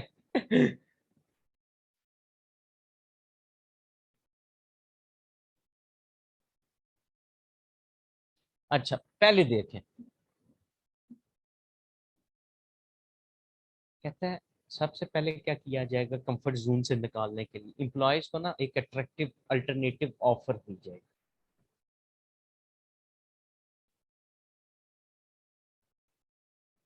जैसे आपके सामने कल 5 मिनट की मीटिंग में दी गई। नंबर 2 कहता है चेंज स्पॉन्सर उसका क्लियर विजन हो कि वो चेंज के थ्रू क्या लाना चाह रहा है। बदला।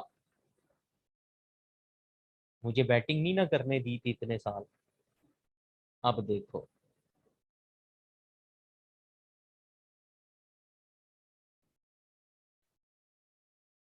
ये जो कंपनी की टॉप मैनेजमेंट होती है, इनकी जो डील साइन होती है ना, मसला ये ये कहता है ये सारों को क्लियर होना चाहिए। जो चेंज स्पॉन्सर है, वो जो चेंज एजेंट चेंज लाना चाहते हैं, ये सारों को क्लियर करें। बट कैसे? हमें तो नहीं पता।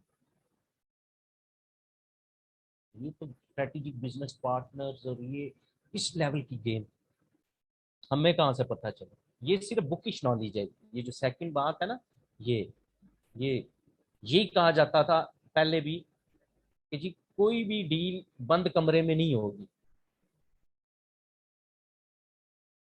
ओपनली पब्लिक में।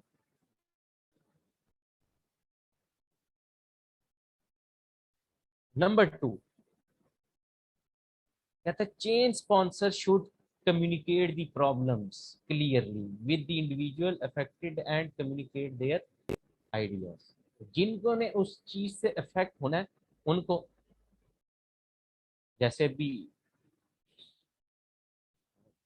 मैंने कहा था, एक बड़ा मजे का टॉपिक और मेरे बोलने का बड़ा दिल करता है, बट क्या करें।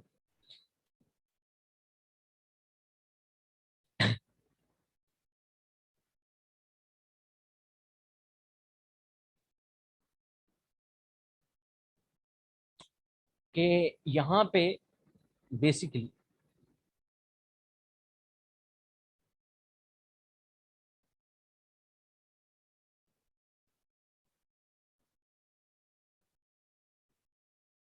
चेन स्पॉन्सर बताएगा जो लोग इफेक्ट हो रहे हैं ना, उनको पहले तो आप ये बताए ना कि भाई तुम्हें क्या क्या पॉसिबल कॉन्सिक्वेंसेस भुगतने पड़ेंगे। नंबर 1 मतलब आपने उसके साथ फेयर होना है ना, एज ए बॉस या एज ए चेंज एजेंट के तौर पर। और बेसिकली आप उसको बताएंगे तो इफेक्ट तो होगा, बट ये इफेक्ट वक्ती होगा। आप उसको फिर अपना आइडिया बताएं ना, क्लियर करें, मे बी वो आपके साथ स्टैंड ले, लेटर ना दिखाएं।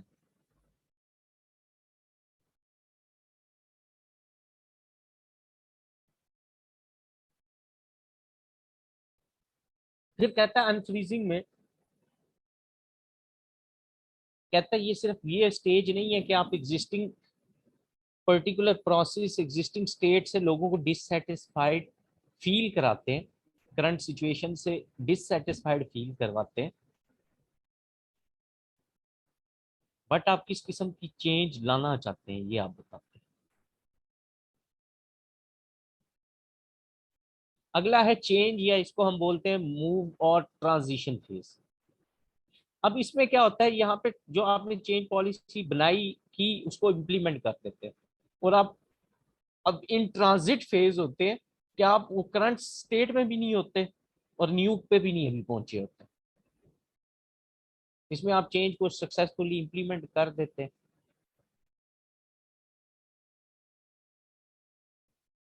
अपोजिशन भी अगेंस्ट होती है, अपोजिंग फोर्सेस आएंगी सामने।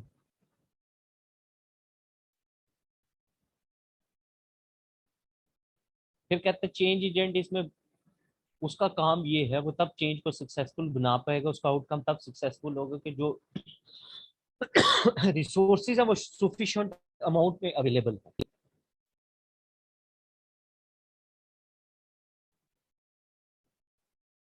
तब चेंज सक्सेसफुली इंप्लीमेंट होगी।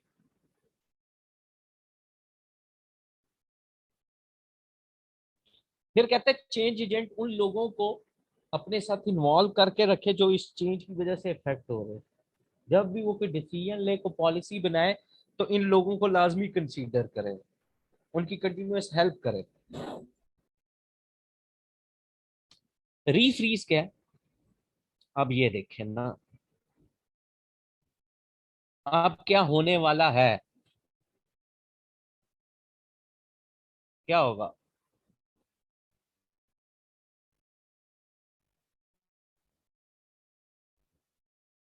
सुनामी आते हैं चले जाते हैं, यही कैफियत है कि जब चेंज इंप्लीमेंट हो गई ना तो एक रिस्क होता है कि वो जो पार्टिसिपेंट्स होते हैं ना चेंज के, वो अपनी पुरानी आदतों पे वापस आ जाते हैं, ये रिस्क होता है। तो ये कहता है ये बड़ा मैंडेटरी होता है कि जब एक दफा आपने चेंज को इम्प्लीमेंट कर दिया या ये, तो पार्टिसिपेंट्स को इनकरेज करते रहे कंटिन्यूसली कि भाई आपने वापस अपनी आदतों पे नहीं जाना, उसी तरह का।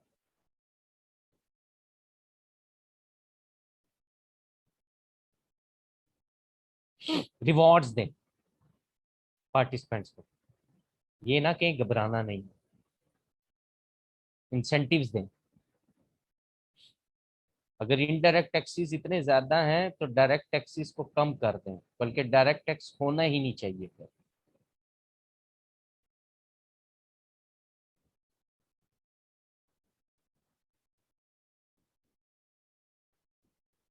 तो बेसिकली ये वो प्रोसेस है जिसमें आप एम्प्लॉयज को कहते हैं कि कैरी ऑन जट्टा, न्यू सिस्टम के हिसाब से चलो।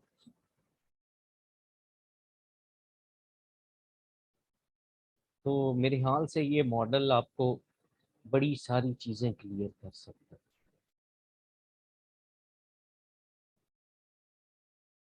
फिर जी एक और मॉडल है जेमनी का, 4R मॉडल है।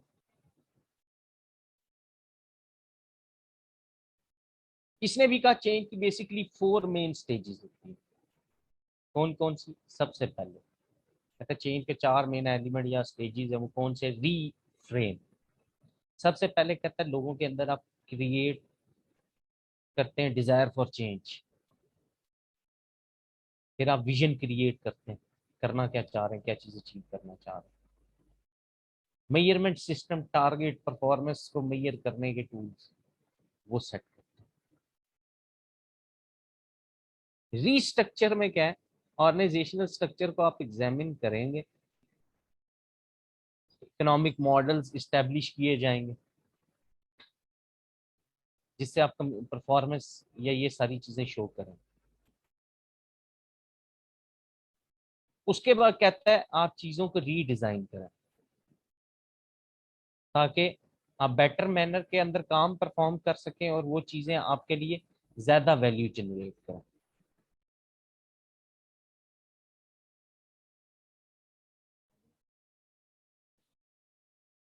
आगे कहता है नेक्स्ट क्या है, रिवाइटलाइज। ये रिवाइटलिटी ही नहीं है, रिवाइटलाइज है। कहता है बेसिकली ये क्या है कि इसमें अब मेन रोल किस चीज का होता है, ऑर्गेनाइजेशनल कमिटमेंट का टुवर्ड्स फ्यूचर। क्या आप new products, new markets explore करना चाहते हैं, नहीं करना चाहते, न्यू बिजनेसेस इन्वेंट करना चाहते हैं, नहीं करना चाहते, कंपटीशन के रूल चेंज करना चाहते हैं या नहीं। फिर कहते हैं रिन्यू। कहता है ऑर्गेनाइजेशन में इंडिविजुअल्स को डेवलप करें। डेवलप करने की क्यों जरूरत है कि जो चेंज का प्रोसेस है लोगों की स्किल्स में भी उसके हिसाब से अकोमोडेट ना हो पाए, आपने उनको सपोर्ट प्रोवाइड करना। कहता है अच्छा रिवॉर्ड सिस्टम इस्टेब्लिश करें लोगों को मोटिवेट करने के लिए। उसके बाद कहता है इंडिविजुअल लर्निंग और क्रिएटिविटी को ऑर्गेनाइजेशन में इंक्रीज करें ताकि वो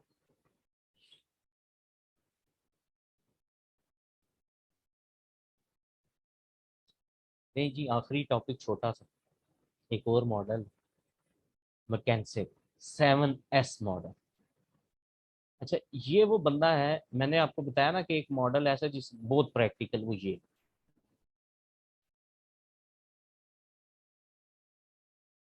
और दूसरे नंबर पे वो लेविन का। ये जो मैकेंसे था बेसिकली इसने कहा कि आपको अगर ऑर्गेनाइजेशन में चेंज लानी है तो सबसे पहले कहता है कि आप ना इस चेंज को डिस्टिंग्विश करें दो मेन फैक्टर्स के अंदर। कहता है किसी भी ऑर्गेनाइजेशन में ना दो मेन एलिमेंट्स होते हैं जिनको चेंज के प्रोसेस के अंदर एड्रेस करना बहुत जरूरी होता है। हार्ड एलिमेंट्स और कहते हैं सॉफ्ट एलिमेंट्स। हार्ड फैक्टर्स या सॉफ्ट फैक्टर्स बोला जा सकता है। अच्छा अब ये जो हार्ड एलिमेंट्स है ना, कहता है ये वो एलिमेंट्स हैं जो कि रिलेटिवली इजीली कोई भी बंदा आइडेंटिफाई कर लेता है और इनको चेंज करना जरा इजीली होता है। आप इस पर डायरेक्टली इन्फ्लुएंशियल होकर इन चीज़ों को चेंज कर सकते हैं।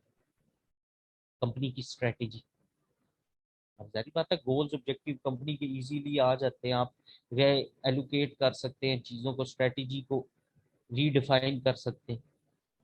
स्ट्रक्चर आपको सामने होगा, हायरार्की या ये डिवीजन ऑफ वर्क, ये सारा कुछ आप चेंज आसानी से कर सकते हैं। सिस्टम्स प्रोसीजर्स चेंज करने हैं ना, तो ये कर लेंगे क्योंकि ये चीज़ें आपको पता है ये सामने है।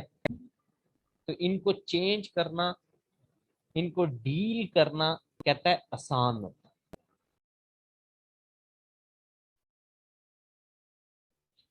उसके बाद दूसरे एलिमेंट्स, दूसरे फैक्टर्स कौन से होते हैं आपके, सॉफ्ट एलिमेंट्स।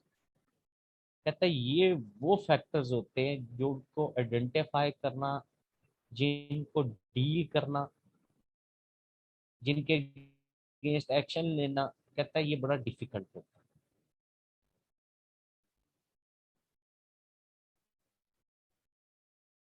शेयर्ड वैल्यूज, इस बंदे की क्या है यार, ये किसी को क्या पता उसकी क्या वैल्यू है।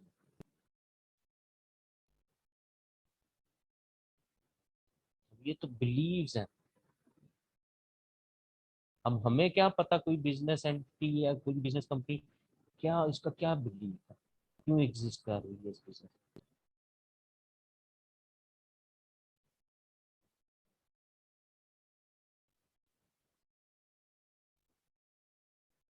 अब कंपनी का बिलीव, प्रॉफिटेबिलिटी, कस्टमर सेटिस्फेक्शन, या ये हमें क्या पता क्या करना चाह रही है कंपनी। हमें वो बताते हैं जी कि हम कॉस्ट इफेक्टिव है, आपके लिए बड़ी एथिकल प्राइसिंग करते हैं, ये है वो है। अब हमें कैसे पता लगेगा भाई उसकी कॉस्ट कितनी है, क्या कंपनी अपनी कॉस्ट डिस्क्लोज करती,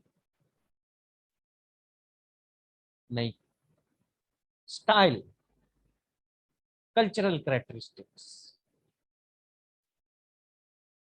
लीडरशिप के स्टाइल्स, ये बड़ा मसला है। अब कैसे पता लगे कौन सा मैनेजर, कौन सा लीडर कौन सा स्टाइल यूज करे।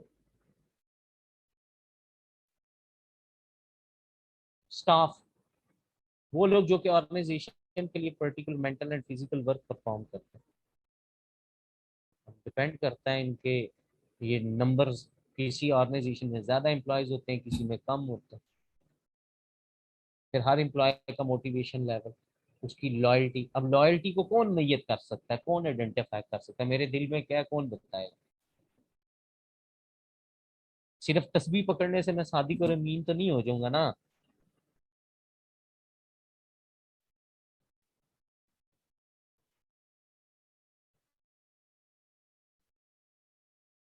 Then skills. अच्छा, स्किल्स तो बेसिकली हम कहते हैं कौन सा बंदा किस चीज में गुड है, कौन सा बंदा किस चीज में बैड है। ये तो जब वो एक्ट करता है तो हमें पता चलता है अच्छा ये गुड ये बैड। बट जब एक बंदे को अपनी स्किल यूटिलाइज करने का मौका ही ना मिले तो वहां पे हम गुड एंड बैड का कॉन्सेप्ट कैसे ला सकते हैं? हम नहीं ला सकते।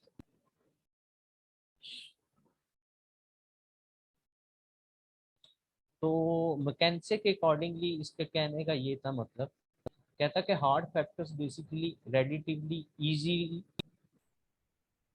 डील किए जा सकते हैं और उसमें चेंज का कॉन्सेप्ट इजीली इमर्ज किया जा सकता है। तो कहता है कंपनी को कोशिश करनी चाहिए कि सबसे पहले वो फैसिलिटेट करे अपने हार्ड फैक्टर्स को। तो कहता है फिर बारी बारी वो सॉफ्ट फैक्टर्स की तरफ जाए। तो कहता है वो जब इन फैक्टर्स को इजीली देखेगा करेगा तो साथ साथ कहता है फिर सॉफ्ट फैक्टर्स भी आसानी से डील कर लेगा। तो ये था जनाब आपका चेंज मैनेजमेंट का पोर्शन। जी जनाब, पूछे कोई क्वेश्चन, कोई मसला, कोई मसाइल, कोई क्यूरी पूछते जाएं। सर आज तो हाँ, नहीं मैंने क्या यार, मैंने तो वो देखे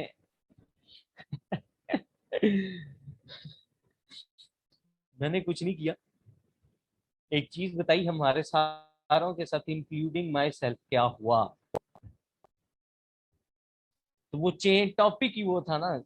असल में यार बात पता है क्या तनवीर, हम हर 4-5 साल बाद यूं बेवकूफ बनते हैं।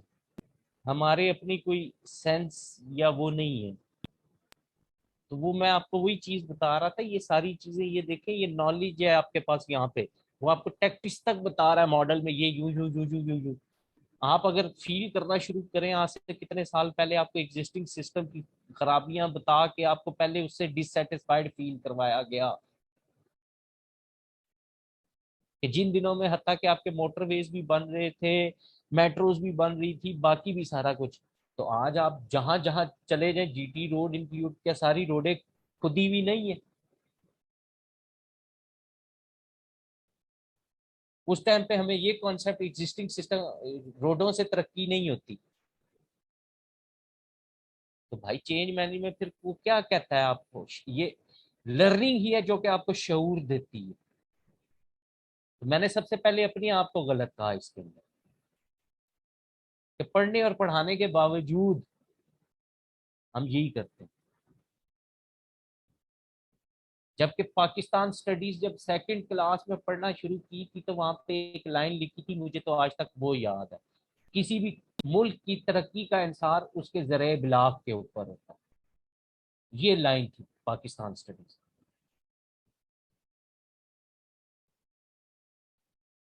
ये जो आपको रोड्स का मसला पड़ता है, ये सारा कुछ पड़ता है, लोग न्यू गाड़ियां निकालते हैं, सारा कुछ इन सारी प्रॉब्लम्स का हल है। आप अच्छे मेट्रो सिस्टम्स दे दें। दुनिया में लोग ऑफिस जाते हैं वो नहीं कैरी करते गाड़ियां।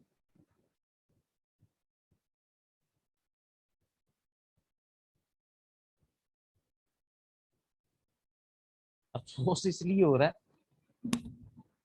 कि वो मैं एक ट्वीट पढ़ रहा था ना कि नेवले और उसकी जंग में वो देख के हाथ आया। तो मुझे वो एक अफसोस ये हुआ यार कि पीएचडी एंड होने पे है और ये करने के बाद मतलब मैं भी वो अब देखे ना उसी ट्रैप का हिस्सा हूँ। तो यही होता है, बस क्या करें, कुछ नहीं कर सकते। तो मुझे वो हंसी आ रही थी, मैं अपने दोस्तों को सारों को, यहाँ तक कि जो अमेरिकन में रहते हैं बाकी सारे ऑस्ट्रेलिया, तो वो ग्रुप है हमारा एक कंबाइंड दोस्तों का, तो हम वो एक चीज डिस्कस कर रहे थे। वो पैर गोरा हंसता है हम पे कि वो एक खत आ जाता है, बस हर जमाने में खत ही आता है। क्या कर सकते हैं भाई। हाँ जी समझ। सर ये जो पिछले दो हैंडआउट थे, एक बिजनेस प्लान वाला और हम्म। दूसरा स्ट्रेटेजीज अच्छा वाला। अच्छा, इसमें समझ एक चीज बता दूं, मुझसे मोस्टली स्टूडेंट, मैं इतना बिजी होता हूँ, बात का थीसिस रिव्यू कर रहा होता हूँ, कई स्टूडेंट्स के मैसेज आ रहे होते हैं, सर जी काइंडली शेयर नोट्स, यहाँ पे कर दें ग्रुप में, वहां से नहीं हो रहे डाउन। अब मुझे इतना टाइम ना याद रहता है कुछ ना। आजकल यकीन मान लिया मेरी सिर्फ 2 से ढाई घंटे की नींद रह गई है, इतना ज्यादा वो बर्डन चालू है। अच्छा समझ, एक चीज करनी है, वो ये करनी है, मैंने आप लोगों को कहा था इससे पहले भी जितने मैंने लेक्चर्स आपको भेजे या ये हो गया ना, आपने कौन सी फाइल कंसीडर करनी है अब पेपर्स के लिए और सारे नोट्स अपने, वो ये करनी है, ये जो इस फॉर्मेट में फाइल है ना, ये जिस तरह के आपको ये जो लास्ट 3 अभी जो नोट्स की फाइल्स मिली हैं, जिसमें सिलेबस रेफरेंस के ऊपर ये हेडिंग है, वो वाले भी जो पहले भी लेक्चर आपको भेजे ना, बिजनेस प्लान और ये सारा कुछ, वो आपको इसी फॉर्म में मिल जाएगी। तो जो फाइल ये आपको फाइल नेम के साथ आ रही है ना, with respect to syllabus reference के हिसाब से, आपने इनको कंसीडर करना। वो मैं उसकी कन्वर्जन कर रहा हूँ, वो हो जाएगी कंप्लीट, मैं आपको दे दूँ। क्योंकि उसमें फिर आपकी, क्योंकि एक रिवीजन भी सेशन करनी है 2-3 क्लासों का, तो वो इनशाला वो आपके पास उससे पहले वो सारी की सारी चीजें अवेलेबल है। ठीक है ना, समझ आ गई बात? जी सर, थैंक यू। ठीक है।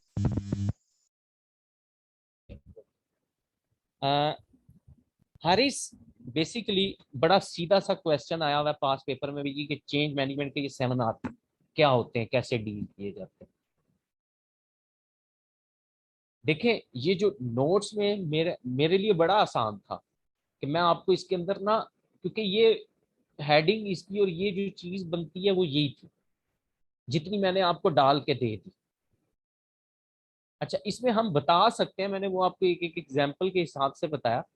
इसमें अब क्योंकि हम इसको स्पेसिफाई नहीं कर सकते, क्योंकि अगर मैं इसको स्पेसिफिक कर देता ना किसी एक कंपनी की एग्जांपल के हिसाब से, कल को वो आपको सिनेरियो बेस्ड क्वेश्चन दे दे और उसमें किसी और इंडस्ट्री या कंपनी को वो फॉलो कर ले, तो फिर आप इसका आंसर नहीं लिख सकते। ये बड़ा मसला है। तो वो मैंने बेसिकली क्या किया, अब ये जो 7 है ना, ये पहला आर होता है रेस्ट के लिए, कि चेंज की रिक्वेस्ट कौन कर रहा है। अब ये आपने खुद इसमें पहले, ये पहला आर क्या होगा, R stand, first R stand for, आप आगे लिखेंगे जी रेस्ड। अब यहाँ पे आप पहली चीज लिखेंगे कि जी who raise the change request, number 1। फिर आप इसके अंदर लिखेंगे, जारी बात है वो कोई डिपार्टमेंटल हेड भी हो सकता है, वो बोर्ड ऑफ डायरेक्टर्स भी हो सकते हैं, कोई भी हो सकता है, जिनको लग ये रहा है कि एग्जिस्टिंग सिस्टम प्रॉपरली रन नहीं कर रहा, या आपका एग्जिस्टिंग सिस्टम चेंज को सपोर्ट नहीं कर रहा। ठीक है, यूं ये लिखना होता है। अब अगर सिनेरियो आया तो हो सकता है वो किसी कंपनी की एग्जांपल डाल दे, तो उस केस में फिर प्रॉब्लम ये होता है कि अगर मैं आपको इसके अंदर कंटेंट डाल के दे दूं और वो उसके हिसाब से फिर आपके उस सिनेरियो के हिसाब से सूटेबल ना हो, तो फिर तो ज्यादती है। बहरहाल अगर आप चाहते हैं, ये मैं अलग से ये आपको करके एक खीर की प्लेट आपके लिए ना एक सजा के भेज दूंगा यहाँ पे नीचे, इसमें ना कुछ एक्सप्लेनेशन वो ऐड करके मैं डाल दूंगा आपके लिए, और आसानी कर दूंगा। और बताएं क्या चाहते हैं, मैं तो अब यही कर सकता हूँ ना। ठीक है, हारिस हो जाएगा, टेंशन फ्री, ख्वाहिश किया करो यार, मेहरबानी किस चीज की। टीचर नहीं मेहरबानी करता होता स्टूडेंट पर, हमारा फर्ज होता है। तो मैं वो नहीं कहूंगा, मैं तो असली वाला कहूंगा ना, घबराना नहीं है। ठीक है, मैं हूँ। तो मिल जाएगा इंशाल्लाह। मैं रात को बैठूंगा ना काम करने, तो एक बंदा कोई एक ऐसा काम एक बंदा करे कि 11 सवा 11 जो बंदा उठा हो ना, वो मुझे सिर्फ टेक्स्ट कर दे कि सर काइंडली वो उसमें चेंज करके नोट्स अपडेट कर दें। तो वो मैं ये करके ना तो आपको उसी टाइम पे भेज दूंगा। 20 मार्च का आया तो 20 मार्च के हिसाब से सलमान तेरी खीर मैं रेडी करके भेजूंगा, टेंशन नहीं लेनी, ठीक है ना। तो तुम्हें उतनी खीर मिलेगी जो 20 नंबर में बटे। अच्छा वैसे एक चीज बताऊं सलमान, ये पेपर अभी नया नया ऐड हुआ है, और एक चीज बता दूं, प्रोफेशनल बॉडी की इतना अरसा हो गया मुझे प्रोफेशनल बॉडीज को पढ़ाते हुए, ये बड़े तेज होते हैं, ये चीजें रिपीट नहीं करते हैं। और मैं तुझे गारंटी के साथ लड़के लिख के देता हूँ, ये क्वेश्चन नहीं आएगा इस अटेम्प्ट के अंदर। बहरहाल मैं डाल के भेज दूंगा, ठीक है सलमान।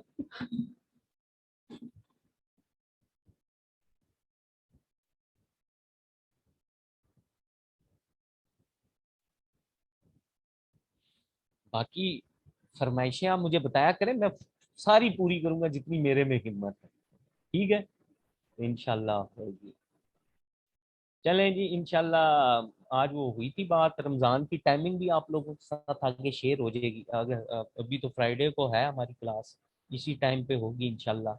और नेक्स्ट भी हम कोई एक, अब पीछे बड़े इंटरेस्टिंग इंटरेस्टिंग टॉपिक भी रहते हैं, तो एक और टॉपिक अच्छा सा इंशाल्लाह वो हम करेंगे। सर, एक मिनट, ये क्या कह रहा है मेरा हीरो?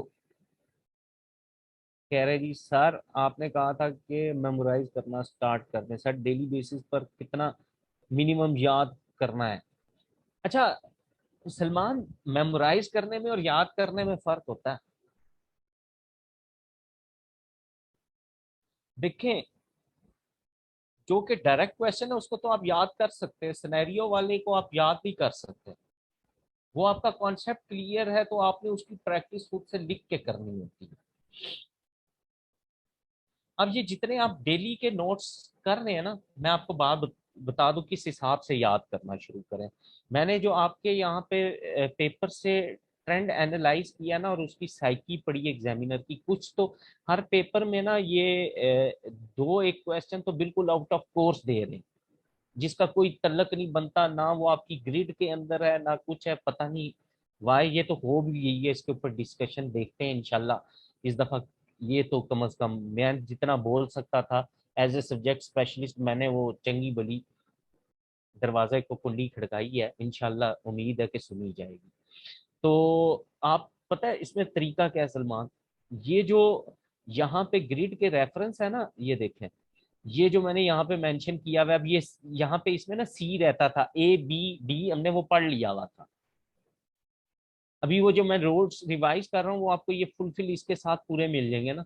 आप क्या करें, यहाँ से एक ये चीज देख लिया करें नोट्स में, ग्रिड लाइन पे ये कौन सा सिलेबस का, जिस तरह मैनेजिंग चेंज है, तो ये अब इसमें से आपकी अपनी मर्जी है। आप दो मॉडल याद कर सकते हैं एक दिन के, तो दो कर लें, बात खत्म। वो तो आपकी अपनी कैपेसिटी पे। बहरहाल टारगेट किस चीज को बनाए, यहाँ पे ये जो ग्रिड लाइन है आपके पास, उसमें रेफरेंस नंबर है A B C D E, जो भी है उसको बारी बारी बारी बारी बारी बारी। सर लेवल 4 के बिजनेस ऑर्गेनाइजेशन में काफी क्वेश्चन, हारिस समझ नहीं आई बात।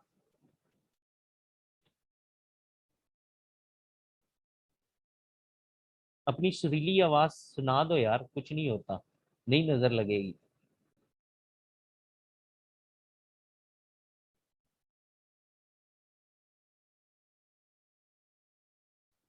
हाँ मुझे समझ आई, हारिस ये कहना चाह रहे हैं वो जो लेवल 4 का सब्जेक्ट है, उसके कुछ टॉपिक यहाँ पे वो पेपर में उसने क्वेश्चन डाले हुए, यही कहना चाह रहे हो ना हारिस? यस, आप सही पहुंचे हो हारिस। लेवल 4 के भी पेपर उठाए हुए कोई? हाँ लड़का पहुंचा है, सही, गुड, शाबाश। यस, ये सबसे बड़ा मेन प्रॉब्लम है आपके इसमें, ये आइडेंटिफाई कर दिया मैंने।